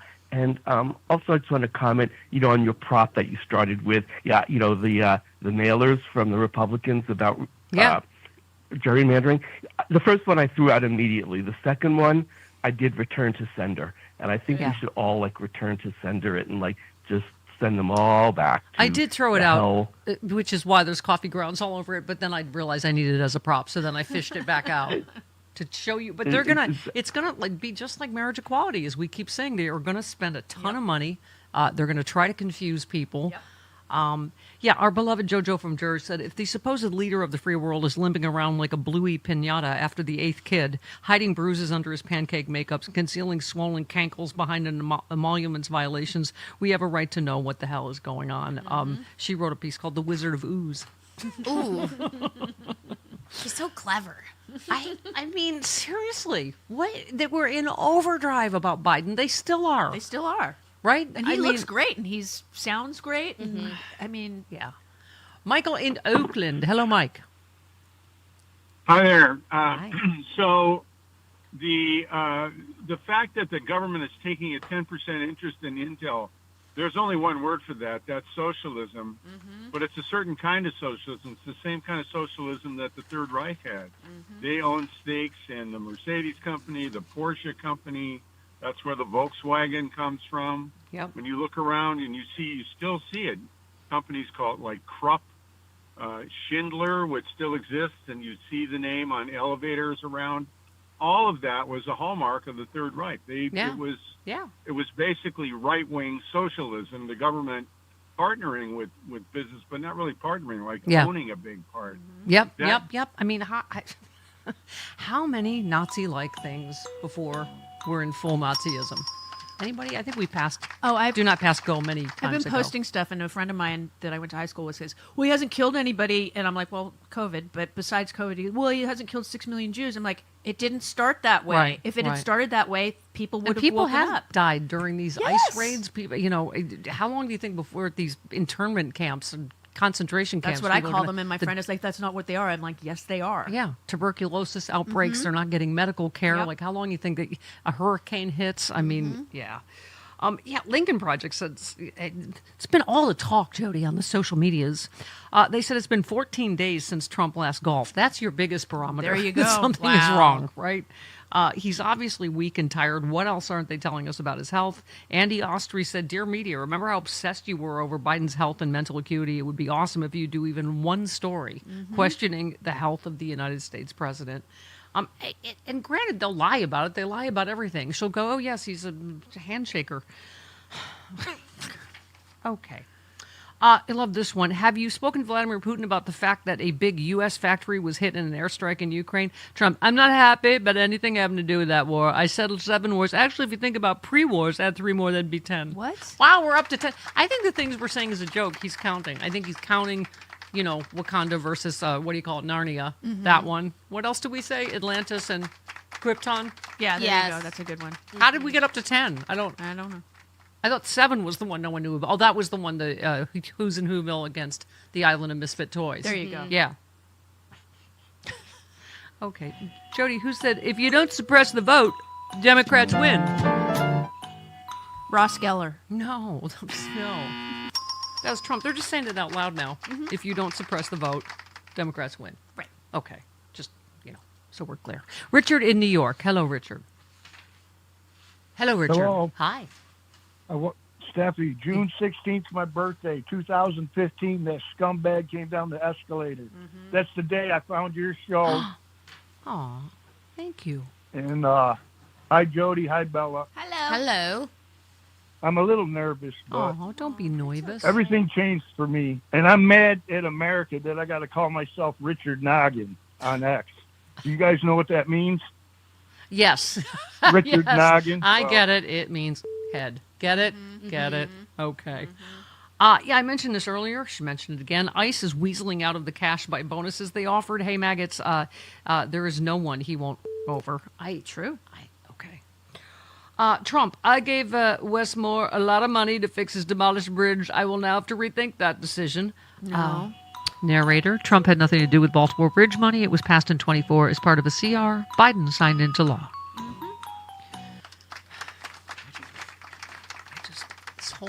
You know what? He's turned us all into Daniel Dale. Just the entire show is fact checking. Just me going, no. Debbie says, for crying out loud, MAGAs, if you are a headline reader, you know nothing. Ghislaine Maxwell said Trump did nothing inappropriate is not the point. The point is that she saw or that she recalls. Hell, I could say that too when I wasn't even there. Be smarter. I mean, does anyone really think she exonerated him? No, I don't. Well, Jim Jordan thinks so. Right. There's a picture of Hillary and Melania, and it says, how come reporters asked her 1,000,000 times why she didn't leave her cheating husband, but no one asked her the same thing? No one person's ever asked Melania that. Just, no. I don't know. Just FYI. GTK. Write it down. On a lot of Gavin Newsom's TikTok posts, a lot of people have been posting in the comments a picture of him wearing a hat. It's fake. That says "Make Melania Come Again." And I want one of those. Yes, I've seen a lot of photoshops of him with Melania, Yes, shirtless, oh, or yes. Ivanka. Yeah. Him Ivanka shirtless. and Tiffany, pregnant. There's a new one. And he's there's- in between yeah. them, and they're pregnant. I like the one of him saving Melania, similar to the Wonder Woman saving Steph photo. You keep fuming, MAGA. We'll make more. Exactly. It's like the potato chips ad, but except with, okay. All right. Hey, Politics Girl is on her way in studio. Hooray. 48 minutes after the hour. A sentence I never thought I would hear Chris Lavoie say, Dr. Doom can't join us next week. He's going to Burning Man. Okay. Yeah, you did hear. You heard properly, Yale lady. Yeah, you did. Yeah. But Wow. there's an issue here. I'm only going for 4 hours. Yeah. Why is that? Because Karen and I Mrs. Doom are going on a mission to extract our youngest grandson being taken there by our daughter and her husband who are veterans. And we're gonna. She got us a special pass, so we're gonna drive from Sacramento. We're visiting her family, and then we're gonna drive into that Black Rock Desert, and pick up the poor 9-year-old boy. Okay, He's gonna so love it. He's So, 9? He's 9, yeah. Oh my God. And I thought I'd be a rub it bad in, Bella. Don't rub it in. And I thought I'd be a bad parent. Wow. So it's an extraction, like in Fallujah or something. Well, You're just going to go yeah, in it's and like a, It's like a SEAL team operation. Yeah, exactly. Okay. So actually, Stephanie has been giving us directions about what to wear. And I just asked Chris if he had an extra loincloth I could borrow. He does I'm not. fresh out of loincloth stock. I'm so sorry. Let's ask Stephen Miller what all the old white hippies wear Right. when they're protesting fascism. He'll know. Yeah, exactly. Anyway. Doc, I love this. I saved this tweet for you from Dr. Michael Lynn. He said, pediatricians are the most chill docs. It takes a lot to get them into a sassy mood, but the FDA managed to do that. Yeah. So, this is what you've been calling for every week on this show. Pediatric group defies Trump administration with COVID vaccine recommendations, right? Yeah. It's the first time in 3 decades that the AAP has deviated from the course set by the CDC. It's going to be somewhat confusing, but our opinion is we need to make the right choices for our children to protect them. So this is about the COVID shot for children. Yeah. Talk to us about what this is and what it means. Well, first of all, the AAP, the American Academy of Pediatrics, and the American Medical Association, the AMA, have a lot to make up for because they were dead silent during the RFK Jr. Confirmation process. And I really believe that those two organizations together could have squashed that confirmation process. And I think that that the senators would have listened to those two organizations, but they just remained silent. And now they're speaking up on a policy level, and I still think we have significant problems that we're going to be dealing with respect to whatever is happening in terms of policies for children around vaccines and other health issues. So they have a lot of work to do and a lot of making up to do, but I'd like them speaking out more and more about the issues that are really important for kids. Well, speaking of which, this is kind of unprecedented. These employees at the U.S. Center for Disease Control and Prevention and other federal agencies have signed a letter charging Bobby Kennedy, saying he's endangered their lives and the rest of the public. The new 2-page letter sent to Kennedy and members of Congress cites his anti-science rhetoric, denigration of federal workers, layoffs affecting public health programs, Kennedy's decision to replace members of a vaccine advisory panel that includes some anti-vax advocates that he put on the panel now. It faults Kennedy's delayed response to the shooting at the CDC main campus in Atlanta. It asks Kennedy to stop spreading false health information, affirm the CDC's scientific integrity, and guarantee the safety of the HHS workforce. And so hundreds signed this letter, right? Yeah. Well, listen, this is a letter that is expressing what should have been expressed a long time ago. I hate to look back, but yes, that it is a good thing. And the question is, will it end up with RFK Jr. being ousted from this platform he has of the most influential public health policy person in the world? It's a huge, huge platform for him to be spouting anti-science, anti-vax BS, and basically on every issue that comes across his desk.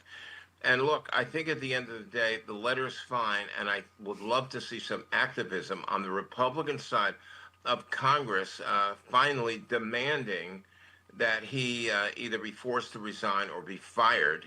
At some point, he actually could become an embarrassment to Donald Trump. He's so outlandish, RFK, that he may be the single person on the planet that could become an embarrassment for Donald Trump.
every American a little bit better off. The rich did far better than the poor, but everyone got something. Yeah.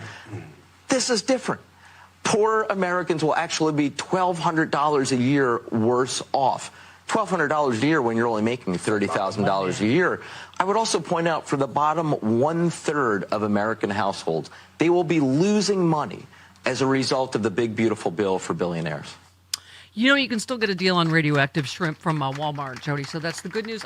That's the FDA is expanding the investigation to 9 states. So in 9 states, you can get radioactive shrimp because that's awesome. Regulation is. Does that mean I'll get taller or my boobs will get bigger? Yeah, regulation is gay. So we don't have that anymore. Hey, look who's here. It's politics, girl. It's politics, girl. Politics, girl. She's been putting up a right-wing world, and now she's gonna spend some time with Steph here in her basement where we're on the left. She's just the best. Politics, girl.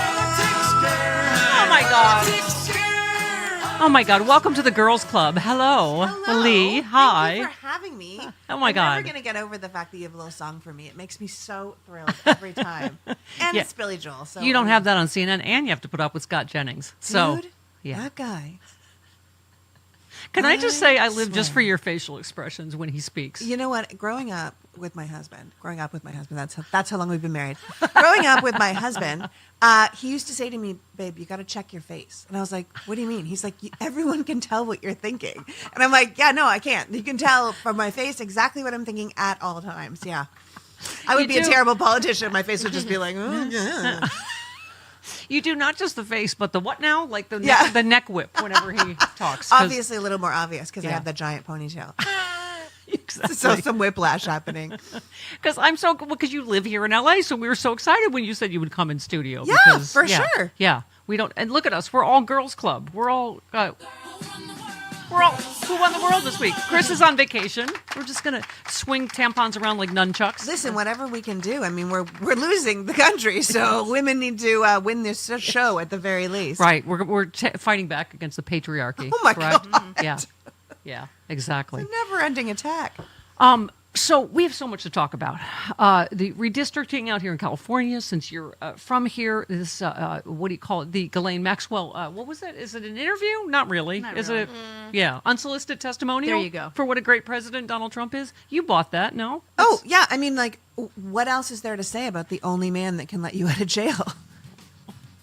All right. We're just getting warmed up. She's hot and punctual. I mean, what more do you need? An entire hour with Politics Girl live in studio.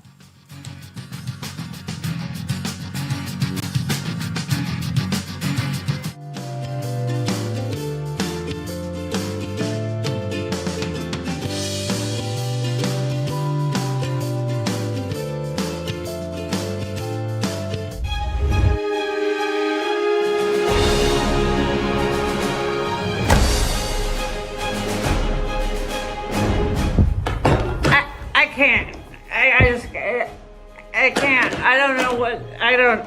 Is it? Oh, am I on? Is it on? Okay. Welcome to Justice. Welcome to Justice with Judge Janine. Which is very difficult. Could we change the name because I haven't had a substantial amount of gin, and so it is hard to say Justice with Judge Janine. But as you can see, the Trump campaign is going very well. It is fake news and it's not going well. And we have some Trump surrogates on tonight to tell you why. We have a lovely, God damn it, what is I told you about this fucking thing? We have Diamond and Silk. Hi, Diamond and Silk. You're the Negroes, right? Yes. We are Trump's black people. Yes. Thank you so much for having us on, Judge Pyro. And for taking time off from the Supreme Court. Yeah. Shit, pardon me, I forgot my first shot. Woo! We have Steve Mnuchin. Can you buy a vowel? Is there a chance you can buy a vowel? Steve Mnuchin, the Treasury, he's got money guys here. Good evening, Judge Janine, and let me thank you. It's so nice to have an interviewer pronounce my name correctly in one of my appearances. So thank you. It's a pleasure to be here and to remind all your listeners that President Trump is fighting for every American, even the expendable ones. I know Botox. Is that Botox in your lips, or do you just, if you always look like a squid, or what's that? Oh, how droll. No, actually, I just have a bit of irritation. I've been wearing my protective mask all day, as I've done every day since my wedding night. Louise demands I wear these around the house long before coronavirus, and sometimes there's rash. Yes. That's the gold digger. I mean, the gold standards is your wife. She's wonderful. Her rendition of "Let It Go" is astonishing. Fantastic. Now, burlap and dirty gravel. What now? Has anybody done more for the Negroes than Donald Trump? Listen, Judge Picadillo.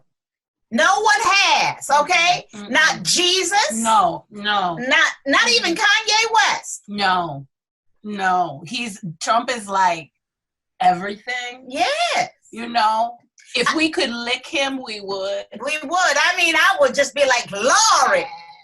Are you conflicted? Are you having a hard time deciding between Kanye, since he is also a Negro, and Donald Trump? Are you thinking about voting for Kanye? Well, Trump is far more black. Far more. Yeah. It's true. Plus, I just feel like Kanye would be better as like secretary of something. Of music? Because that's what he does. He does music. Yeah. Who wants to have a shot of Sizzurp? That's what the kids are drinking, is this purple stuff. We have some hypnotic. We got our hypnotic. Everybody do a shot. Oh, the Sizzurp is good. Those are all those little kids that blocked the Trump rally with a fucking TikTok or whatever. But who do you love more, Kanye, Trump, or Jesus? That's very hard. Because Trump is our savior. It's really all about him. Yeah. And I really like Uncle Ben. Yeah. He's very nice. Ben. He's very nice. Good. Yeah, so, okay. And Hartmann Kane is still tweeting and he's dead. That's how much he loves Trump. Yeah. I'm a liberal that can do that. Well, I'm going to tell you something. Trump is like Jesus, okay? But Hartmann Kane, he can tweet from the dead because he believes in Trump.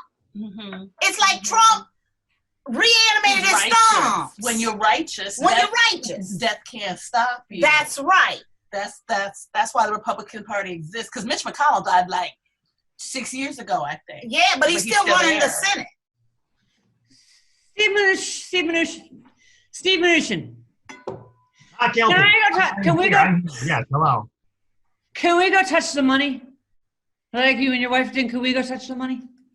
It actually depends upon your bracket, whether you'll get to touch money. This is the time that I want to remind all of your non-millionaire viewers, Judge Janine, that it's really cutting the capital gains tax that will restore the middle class.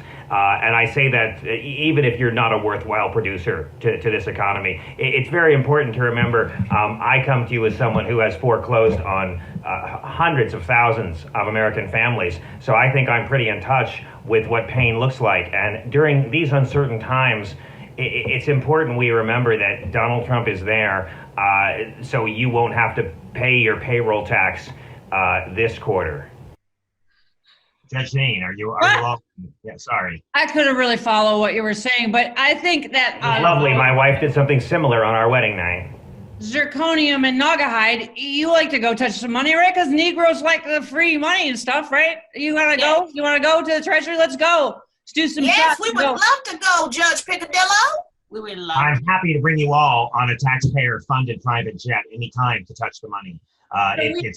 Can we see the eclipse? You guys want to see the eclipse? You look at it. Yes. Oh, you don't need glasses.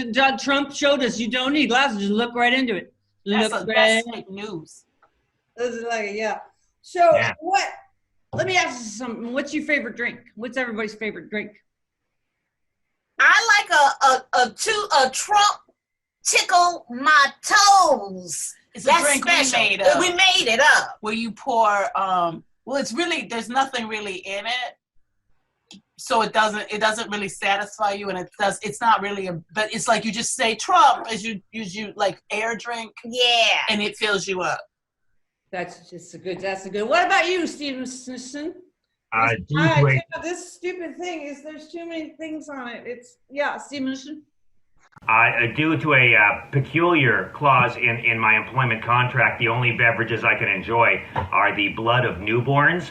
However, kissing the cloven hoof granted me powers that make it all worthwhile. So I'll raise you a glass of fruit blood. Everybody do a shot for Trump 2020, and let's do some scissorp and fuck those kids on the TikTok.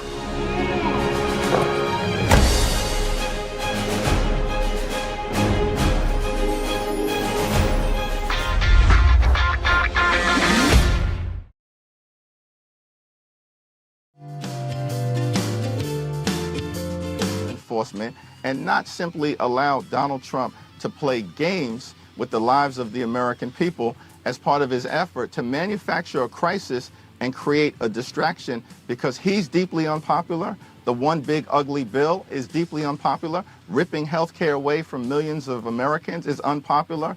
Enacting tax breaks for their billionaire donors is deeply unpopular. And that's why a lot of this is taking place, Donna. All right, Hakeem Jeffries. Hey, look, Politics Girl is here live in studio with us. Last time we saw you was Sexy Liberal LA. Yeah. When I was hitting on you and Chris was hitting on your husband, as I recall. Yeah.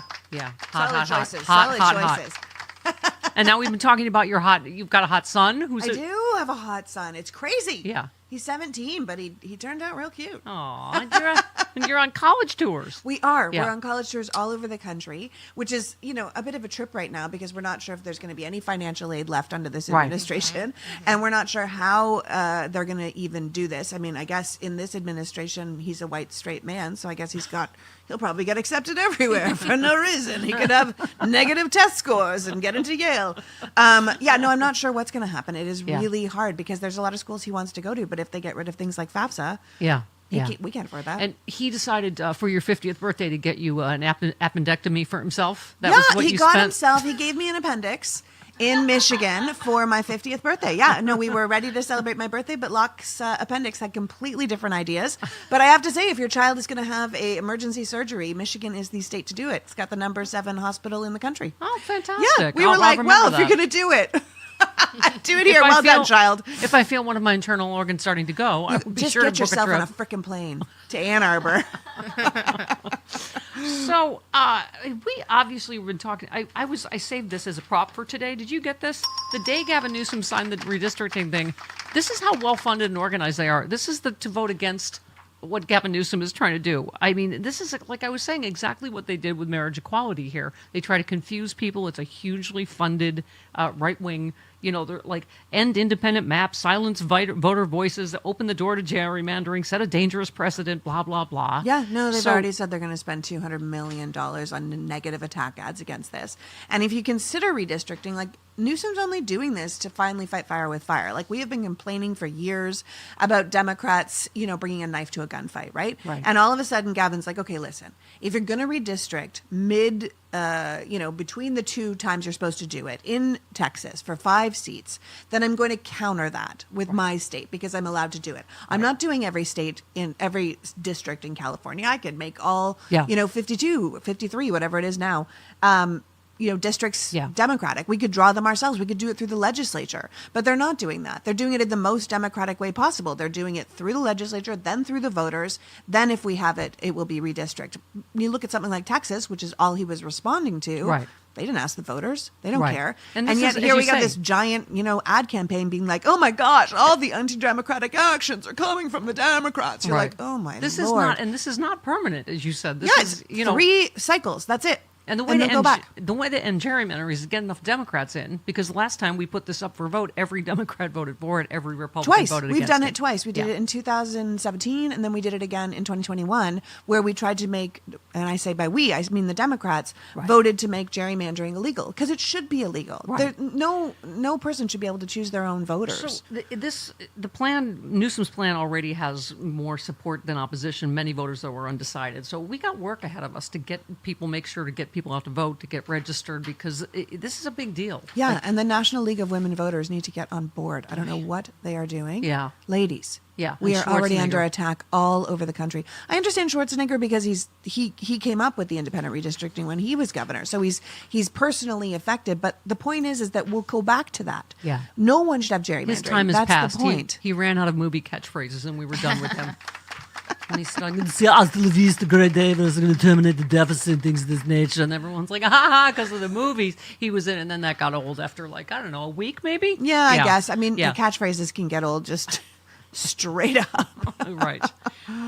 So you've probably seen this. A New York Times report, Democratic Party is losing registered voters at a remarkable rate. Between the last two presidential elections, Democrats ceded ground to Republicans in all 30 states that tabulate voter registration by party. Total shift amounted to 4.5 million voters to the GOP. It occurred in battleground blue and red states. Last year, more new voters opted to register as Republican than Democrats for the first time since 2018. I find this confounding, given how awful and how unpopular Donald Trump and Republicans and all of their policies are.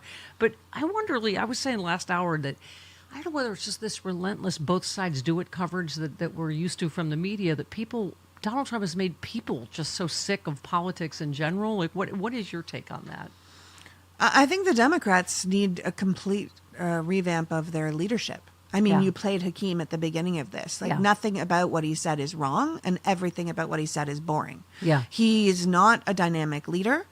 We don't have dynamic leadership in the Senate. You know, that's why you see someone like Gavin getting so much press right now, because he's actually showing up in a modern day social media world to play the game the way it's supposed to be played. Absolutely. And this kind of old staid comments like, well, this is not how we should be doing it in a nation of, and everyone's like, oh my God, snooze fest. You just look like a loser, honestly. And I think no one wants to be associated with losers. And Donald Trump is a cruel, petty, vindictive, incompetent leader, but he looks like a winner. He calls himself a winner. He talks like, not so much lately. He looks he looks like somebody calls him recently. She's been calling him Kanks, and I think it's that podcast is hilarious. She's like, Kanks is upset because, and the thing, he's very sick. I think he's very sick, and I think the thing is, you have eyes, you go, oh my God. No, he's incredibly sick, and I think the thing is that's why they're moving so quickly to take over every institution. That if they lose their figurehead man, they're still in power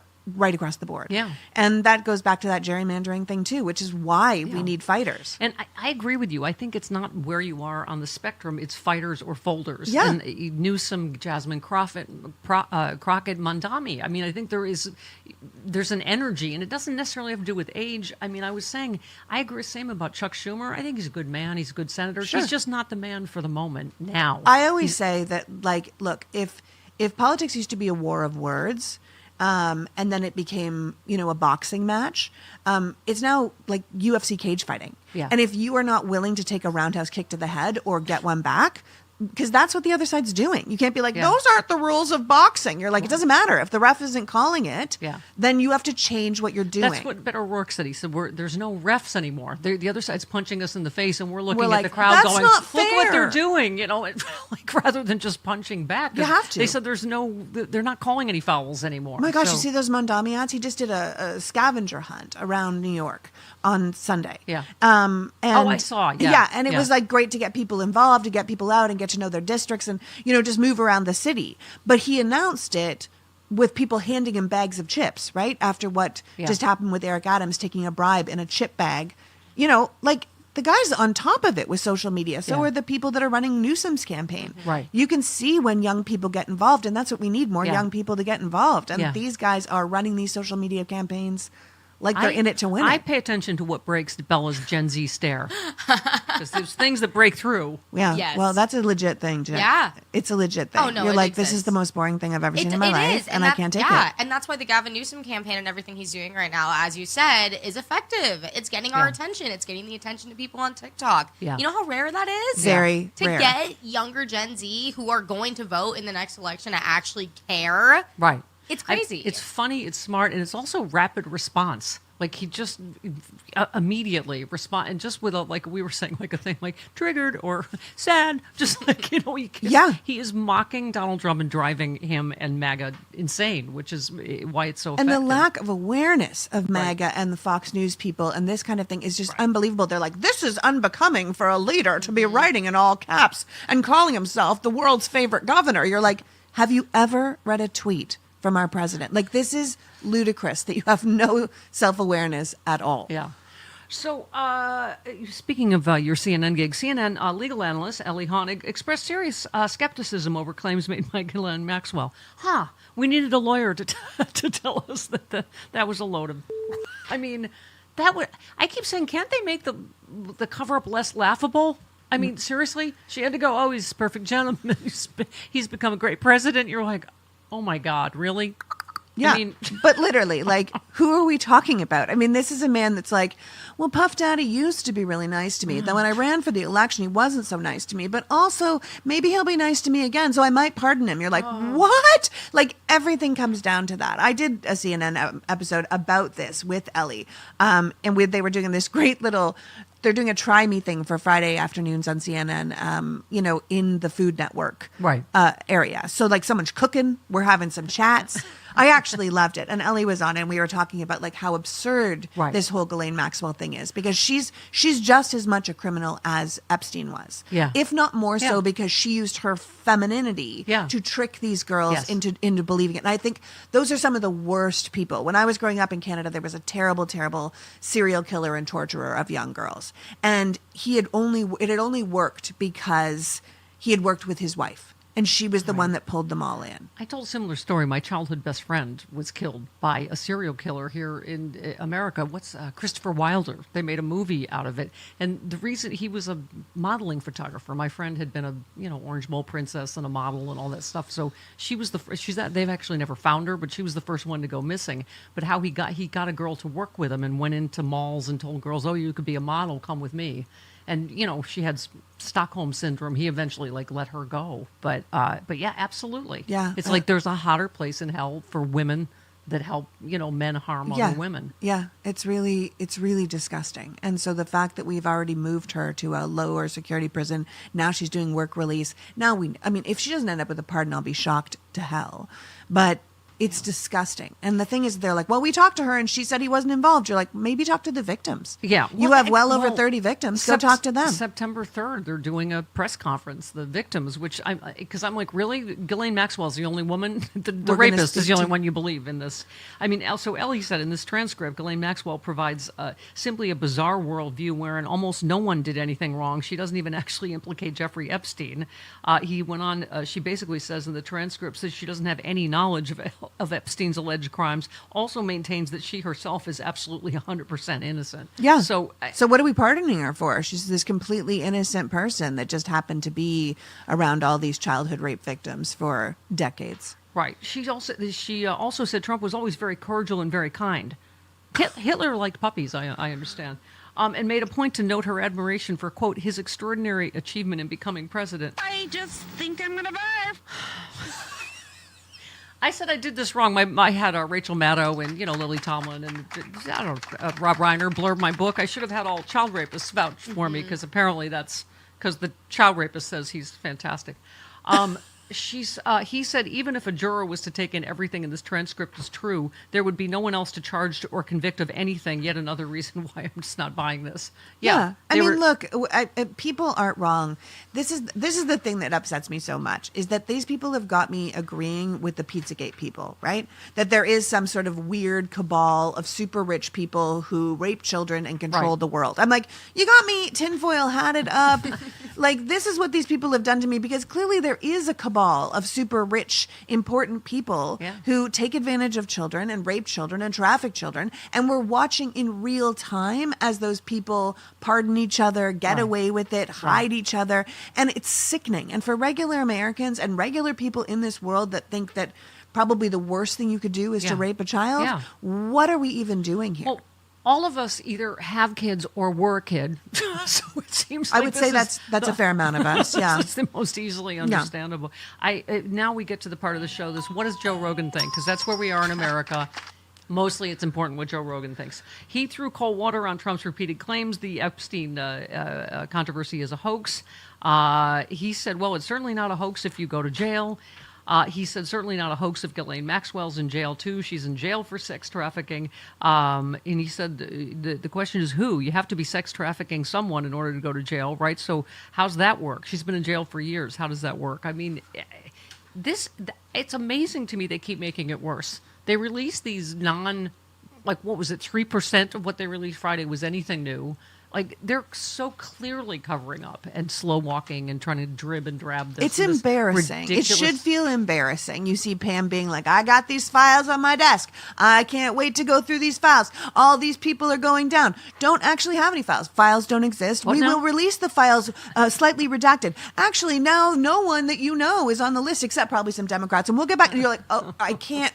Like, it's like you said, we've all been children or we've raised children, but no one, even if your child told you a story like this, Yeah. they were like, actually, and let me change it. Hold on. We'd say, no. It's that little stumbly kid we have. That's what every single press conference is. Your kid getting caught doing something. Yeah, they didn't I'm they didn't do the reading on the book report. Now they're standing in front of the class. why the cookies are missing or whatever it is. Okay.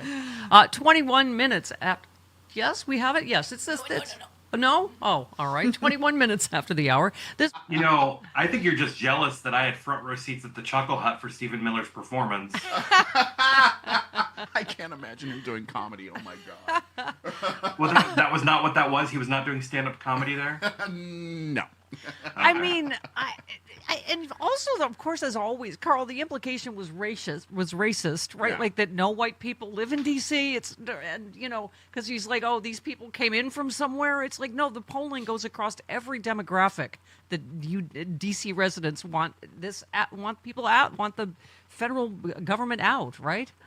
Yeah, I mean, all you have to do is look at some of the video that news agencies are putting out there from across the District of Columbia showing the diverse communities that are protesting the presence of ICE and these Guard troops. And so, I think it's not breaking news that Stephen Miller is wrong, lying, and misleading the American people, but that's what's happening here.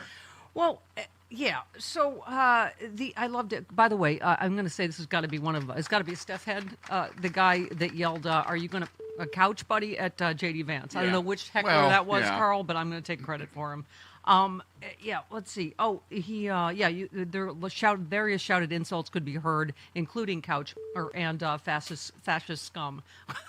So, and the polling bears this out. We were saying, Carl, I don't know what the deal is when this, supposedly the liberal station morning show. We were saying Morning Joe, you could tell they were trying to spin these numbers this morning because their whole thesis has been, oh, Trump is right, and this is a political win for him. And all my Democrat friends tell me, privately that it is really dangerous in D.C. And it's like, no, nothing bears that out, right? I mean, it's just this fear-mongering that they try every time, isn't it?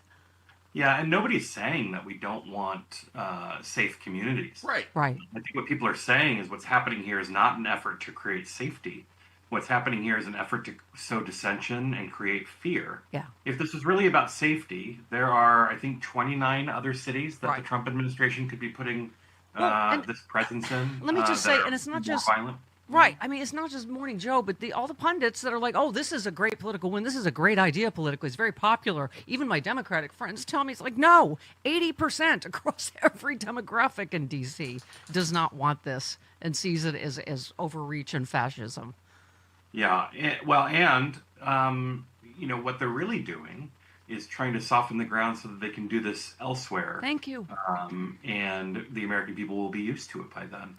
And that's something we can't stand for. I'm sure you're seeing it there, Carl. We saw it here in L.A. I mean, the Trump administration has been snatching delivery drivers off the street mid-order as part of its, the Washington, D.C. safer crackdown. One resident said yesterday my Uber Eats driver got arrested by ICE while he was delivering my food. Somebody else tweeted Trump's masked ICE Nazis in D.C. ran down and hit a food delivery worker on his moped with their SUV. He's now being taken to the hospital in an ambulance. Taxpayer money being well spent on important business.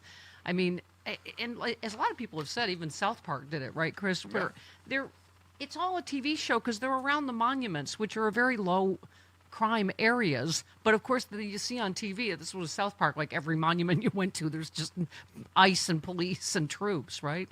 Well, and I believe MPD told the administration where they could use the most help. So, and it was not the monuments, right? On top of all of this, is the question of how this is actually functioning. What rights are being disregarded in service to this work? There are videos of masked officers that are talking like they are cable news talking heads, attacking liberals. When did our law enforcement become a mechanism for pushing a political agenda? Right. Yeah. That's propaganda. Yeah. That's pure propaganda. And also, Carl, I mean, you know how dangerous it is that they're armed now. Ask some folks that live around Kent State, where this could go. Because as you say, he clearly is trying to provoke martial law and figure out a way. If they can't cheat their way through the midterms, they're going to find out a way to cancel them or what a guy. I mean, would you put anything past him at this point? Well, especially now that they've missed America's favorite governor's deadline. So we know that, something's happening in California to try and balance out what's happening elsewhere.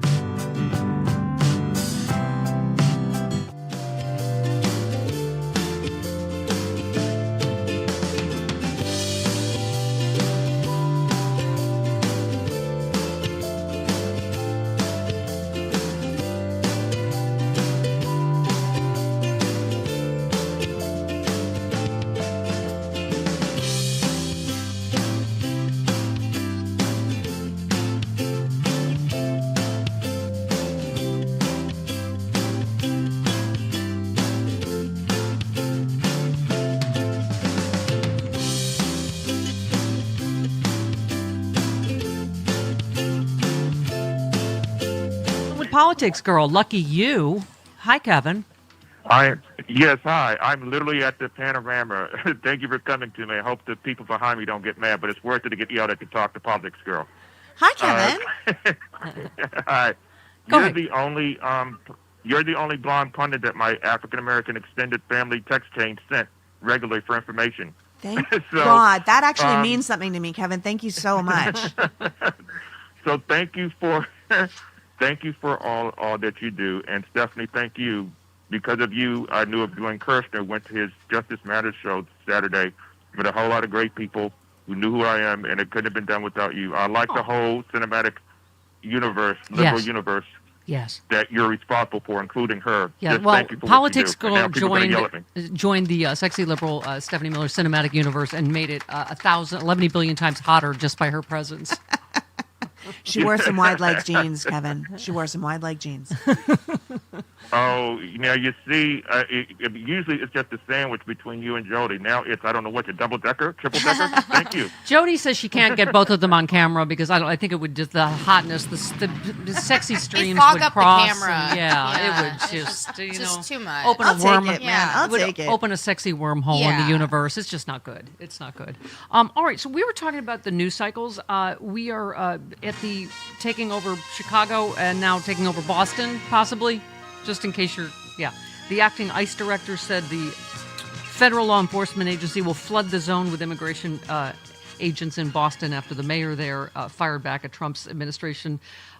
They said we're definitely going to, you've heard the saying, flood the zone, especially in sanctuary jurisdictions. I mean, how many ways can we call bull on this? The top 10 cities for crime are mostly all red, right? Red cities and red states. They are. The top 10 states are all red. and most of the cities are all red. That's not the point. Isn't crime. The point is intimidation and control. Yeah. So I mean, we have to be honest about that. Like, it's not that crime isn't a problem. It is a problem. Of course, it's a problem, but it's not a problem for our military to deal with. It is a problem for the cities to deal with. It is a problem for the local law enforcement to deal with. There are laws that say that, you know. Yeah, absolutely. More Politics Girl live in studio. Stephanie Miller Show.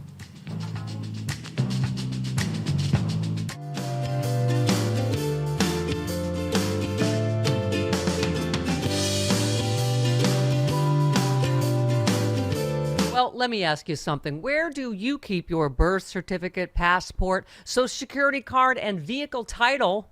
Do you know where to find your loan details or maybe the deed to your property? Wouldn't it be nice to just easily pull up all of your usernames, passwords, pins, and codes in just one place? A knockbox makes organizing your important documents simple. You'll feel great knowing where everything is and that your next of kin will have no problems handling your estate down the road. It's all in one place and easily accessible. Each knockbox, that's NOKBOX, it comes with a comprehensive checklist that ensures you can add everything they'll need to manage your estate when you're gone. From, plans for your beloved pets, what's your vet's number, the login or details for your credit cards and subscriptions. If you've got a household, you need a knockbox, and you need to do it now, right? For Stephanie Miller listeners, you can get 16% off the knockbox of your choice. I mean, that is a deal. Just go to theknockbox.com. That's NOKBOX.com. Use the code Stephanie16. Once again, that code is Stephanie16 to get 16% off. Stay calm. Get organized today. That's theknockbox.com. Code is Stephanie16. You don't want to go out on the streets at night in Washington, D.C. That's one of, I come from a family of public educators. That's one of the reasons I live in my office at night. But the other reason is it's too dadgum dangerous, brother. It is dangerous. Everybody knows it. And the people are being victimized. It's too dadgum dangerous, brother.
I don't know if you happen to see this. You know her from Stage Screen, CNN.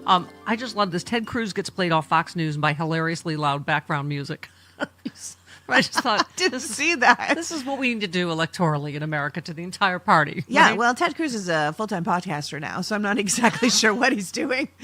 Right. He appeared on Fox News for a softball interview, spent several minutes railing against Governor Newsom and the Democratic Party before the background music played him off. Newsom naturally pounced on the moment. Of course he did, shared the clip on X. The governor instructed his followers to turn the sound on for Ted's walk-off music treatment on Fox tonight before arguing that Cruz has really lost it. Cruz continued criticizing Newsom for a full 20 seconds before Hannity cut to commercial. Well, I think ultimately, here's the thing, right? Like, they talk endlessly about alpha males, and then they keep putting a series of beta males on TV to complain about how they're not alpha. And I think it's just unbelievable. By the way, speed of that, did you see, who's this latest, what's his name? Sean Duffy. So they keep doing these workout things, the alpha males. What is it? The Pete and Bobby challenge. First of all, did you see the Pete Hegseth? Can I just say, as a girl, he was totally like flailing around like a girl. Oh my God, his little legs when he was trying to do some pull-ups. Yeah, I mean, if anyone's seen me in my kitchen doing rants, there's a pull-up bar behind me, and like Pete would not make it in my house. Right, but this was Sean Duffy. So in the caption, Kennedy called on Duffy to be the next person to take on the challenge, and he did the pull-ups with what the other Will Kane do. He's literally lifting him. The Fox host is lifting him up. The alpha of alphas over here. I mean, Bella and I talk about this all the time. This whole like brosphere, this whole thing that manosphere we're supposed to talk about, and I can't for the life of me how they ever think of Donald Trump as alpha. Any of those men as alpha. Right. They are the softest. Pete Hegseth went into the DOD and immediately built himself a makeup room. Like, immediately built himself a dressing room like he was Kim Kardashian. That was the first thing he, did, aside from firing every single general and admiral we had. Right. Here we go. Who said, I'm telling you right now, the most unpatriotic people we have in this country are MAGA and this president. We are the real patriots. It's time for us to take our flag back and show people what America is about. Who said that? RuPaul's Drag Race. No. Jasmine Crockett. Oh. I'll get it. I just love me some Jasmine Crockett. How can you not love Jasmine Crockett? But so do the people, and that's why they had to try and redistrict her out of power, because the people love her, because she's for real. Right. Yeah. Can I just say, Marjorie Taylor Greene is an alpha? I must say, she is. She looks a little like Barney Rubble in a dress, she's a CrossFit girl, right? I just saw the video of her walking with some giant ball on her back. Is that a thing? Is that that's a CrossFit thing. It? Yeah. Yeah. Okay. She recently criticized Jasmine Crockett by questioning the authenticity of Crockett's Black American experience, because, of course, that's. Have you been on all the Slavery's Not That Bad white people panels on CNN? No, I have not, but honestly, I was not on with Jillian Michaels when she launched that debacle. Listen, this whole thing is so ridiculous. Let's not talk about things that make America bad. Let's make sure that every single thing we read makes us feel good about ourselves. How weak as a people do we have to be that we have to tell ourselves we're perfect and special all the time? It's like America is like everyone's only child, that we have to be told every time that we're so flippin' perfect. It's ridiculous. But we know it was terrible. Right. We know they it was want terrible. the Confederate statues back because we have to, honor our history. But we can't talk about slavery. You can't talk about slavery in the because that would not be honoring our history. It would be, learning from it. Right. We have Hakeem Jeffries on that, as a matter of fact. Smithsonian. Oh, no. Okay, sorry. Donald Trump does not have control of the Smithsonian as an institution. Actually, the chair of the Smithsonian board, as I understand it, is Chief Justice John Roberts. And so we're going to continue to support the Smithsonian, and we're going to continue to make sure we fight back against any effort to erase our history, and as Democrats continue to make sure that at this moment in time, we are fighting hard to make life better for the American people in this country. Work hard, play by the rules, live the good life. Good paying job, good housing, good health care, good education for your children, and a good retirement. He says the right things. I can see you dozing off. I understand your point. Yeah, he has to be like, this is outrageous. Presidents don't come in and Yeah. change It's fascism. museums so that it makes them look good. Yeah. That is ridiculous. That's what he needs to be saying. It's not that he's not saying the right things. It's that he's not saying the right things for 2025. He's saying Yeah. the right things for 1991. Yeah. And that's not where we live. Yeah. I've been to the African American History Yeah. Museum. It is one of the best museums I've ever been to in my life. Yeah. And I am lucky enough to have seen a lot of museums. That thing is built to tell a story, a real story of American life. Am I wrong in thinking maybe white people shouldn't be in charge of the African American?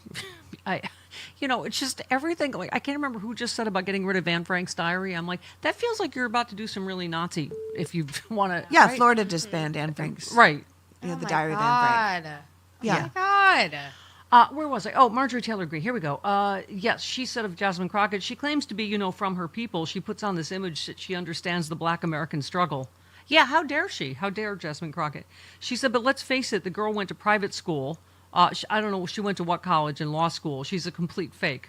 Oh, I see. So now being an educated Black person means you're a fake? Well, that's the thing, though, Stephanie. Like, to them, if you're not from the ghetto and you don't know how to speak, then you're not having the Black experience, because that's supposed to be the Black experience. She is implying that if Jasmine Crockett went to a good school and got a good education, she lived the white experience. Yeah. So she doesn't know what it's like to be Black, as if Jasmine doesn't walk through every day Yeah. as a Black woman in America, which is literally the worst.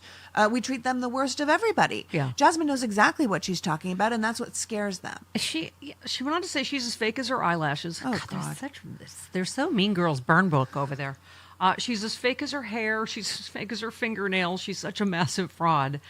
Crockett responded, it's funny that MAGA cultists want to challenge my blackness because of my education. Remember how they challenged Barack Obama and his roots? Remember how they claimed Kamala Harris turned black?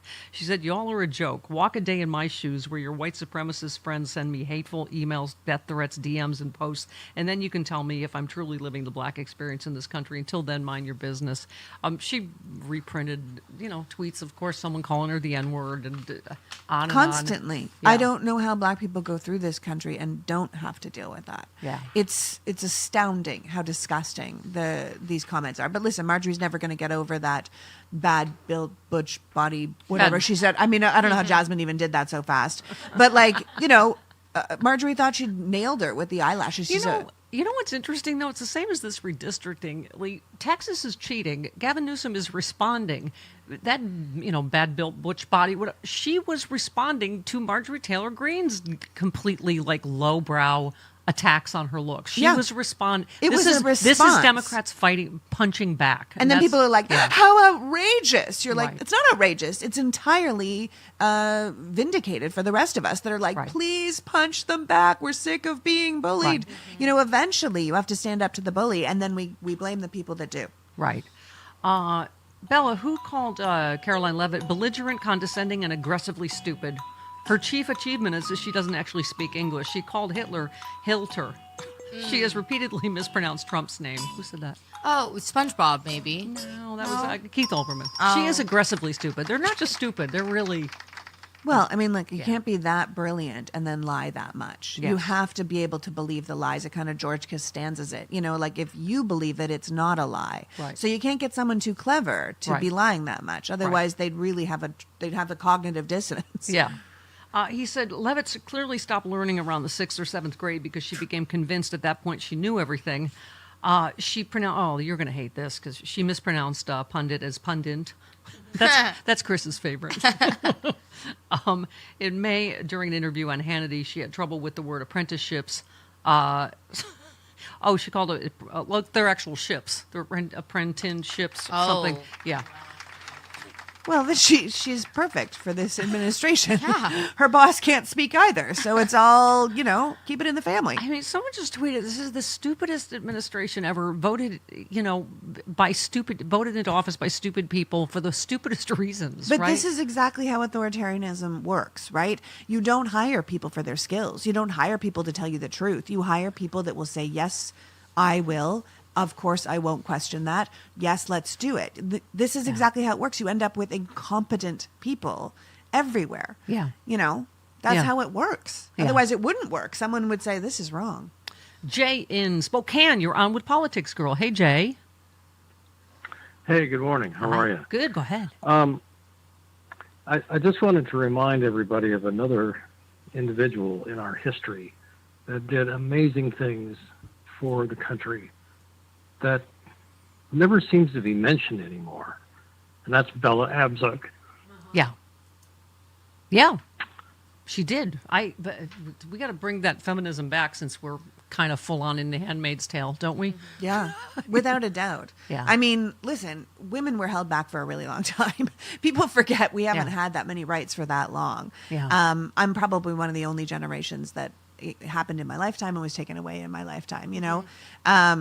My mother didn't have abilities to like get a house on her own, didn't have ability to get a credit card on her own. Like that all changed in one generation, and now we're rolling it all back again. And mostly it's because women are doing so well. Yeah. Women are smart, women are educated, women are out there saying, you know what, if you're not going to add to my life, I'm perfectly fine to like live on my own, get a house on my own, have babies on my own. And then you talk about this male loneliness epidemic. Yeah. And that's why they're trying to roll us back into the kitchen, because we didn't have any choices back then. So yeah, we need to be highlighting every single feminist icon we possibly could, because honestly, at the end of the day, it might be time for more feminist leaders. Do you have more than one? Do you have more than one son? No, I have one son. Oh, you have one son. One boy. Yeah, but you just did this morning during the breaks. You were talking about him, and he's president of this and the head of this, and he just sounds awesome. And I'm sorry, I don't mean because I don't have kids, obviously, loser, but. But I mean, when we keep talking about this male loneliness epidemic and the manosphere and the bros, I just keep asking, why aren't we raising better men? You are. Well, listen, I worked really. You're I'm doing not going to lie to you. This was a real effort on my part. Like when I had a son, I was like, I'm not raising a rapist. I'm not raising a misogynist. Like he's going to understand what it's like.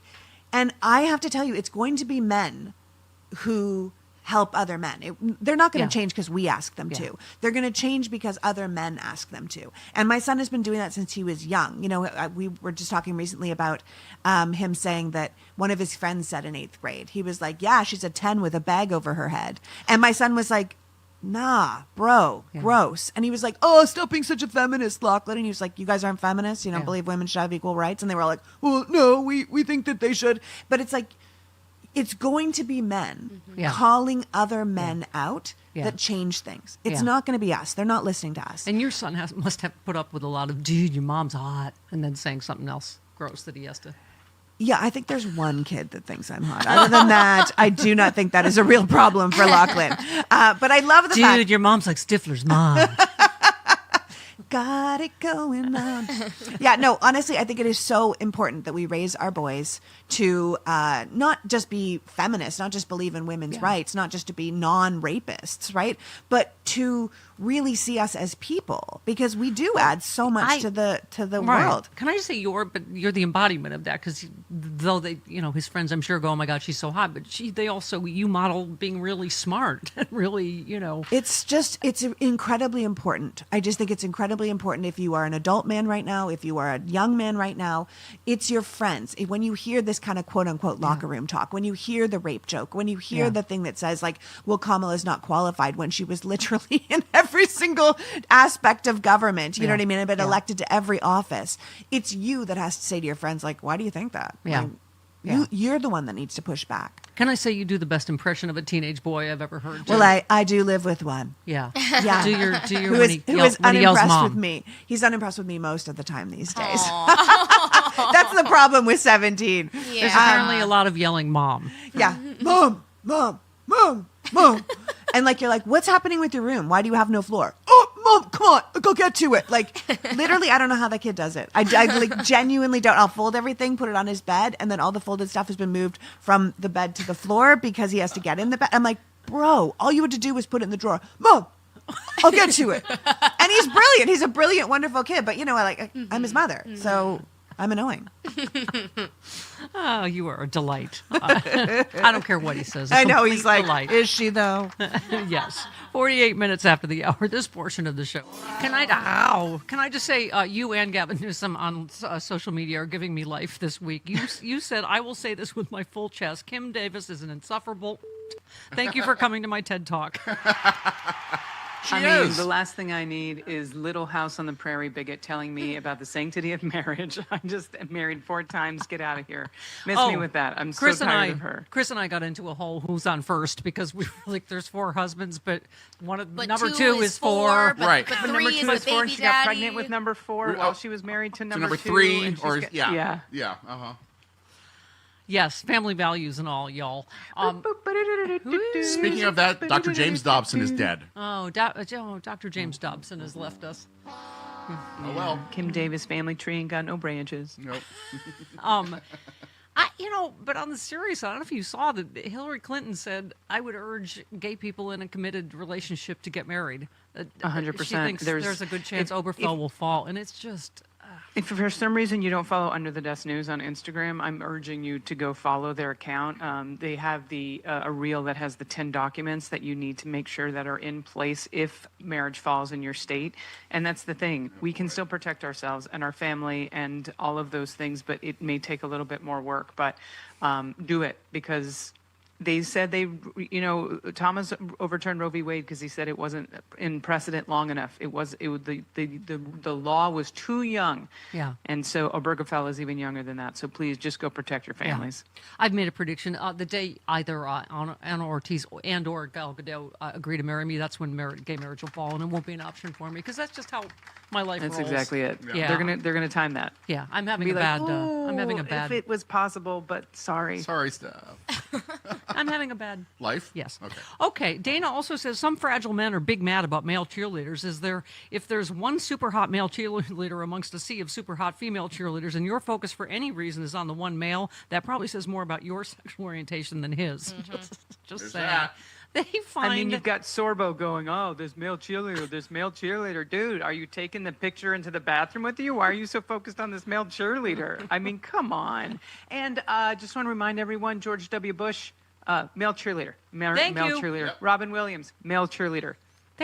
They call us snowflakes, and they get whipped up about the stupidest stuff. Like, it's just okay. By the way, I saved this for you. It's a little depressing. How wildly misinformed are Americans? In a recent poll, Americans were asked, what percentage of our country do you think is transgender? Americans said 21%. The answer is less than 1%. Mm-hmm. When asked what percentage of our country do you think is Jewish, Americans said 30%. The answer is less than 2%. Americans think 41% of our country is black. The actual number is 12%. Truth and accuracy is being erased from America. But Also, the fact that they think that chocolate milk comes from brown cows. Like, right. So Yeah, let's- there's that. let's really address what's going on here. We were saying they spent $250 million to demonize trans people when, Yeah. I can't remember whatever poll that was.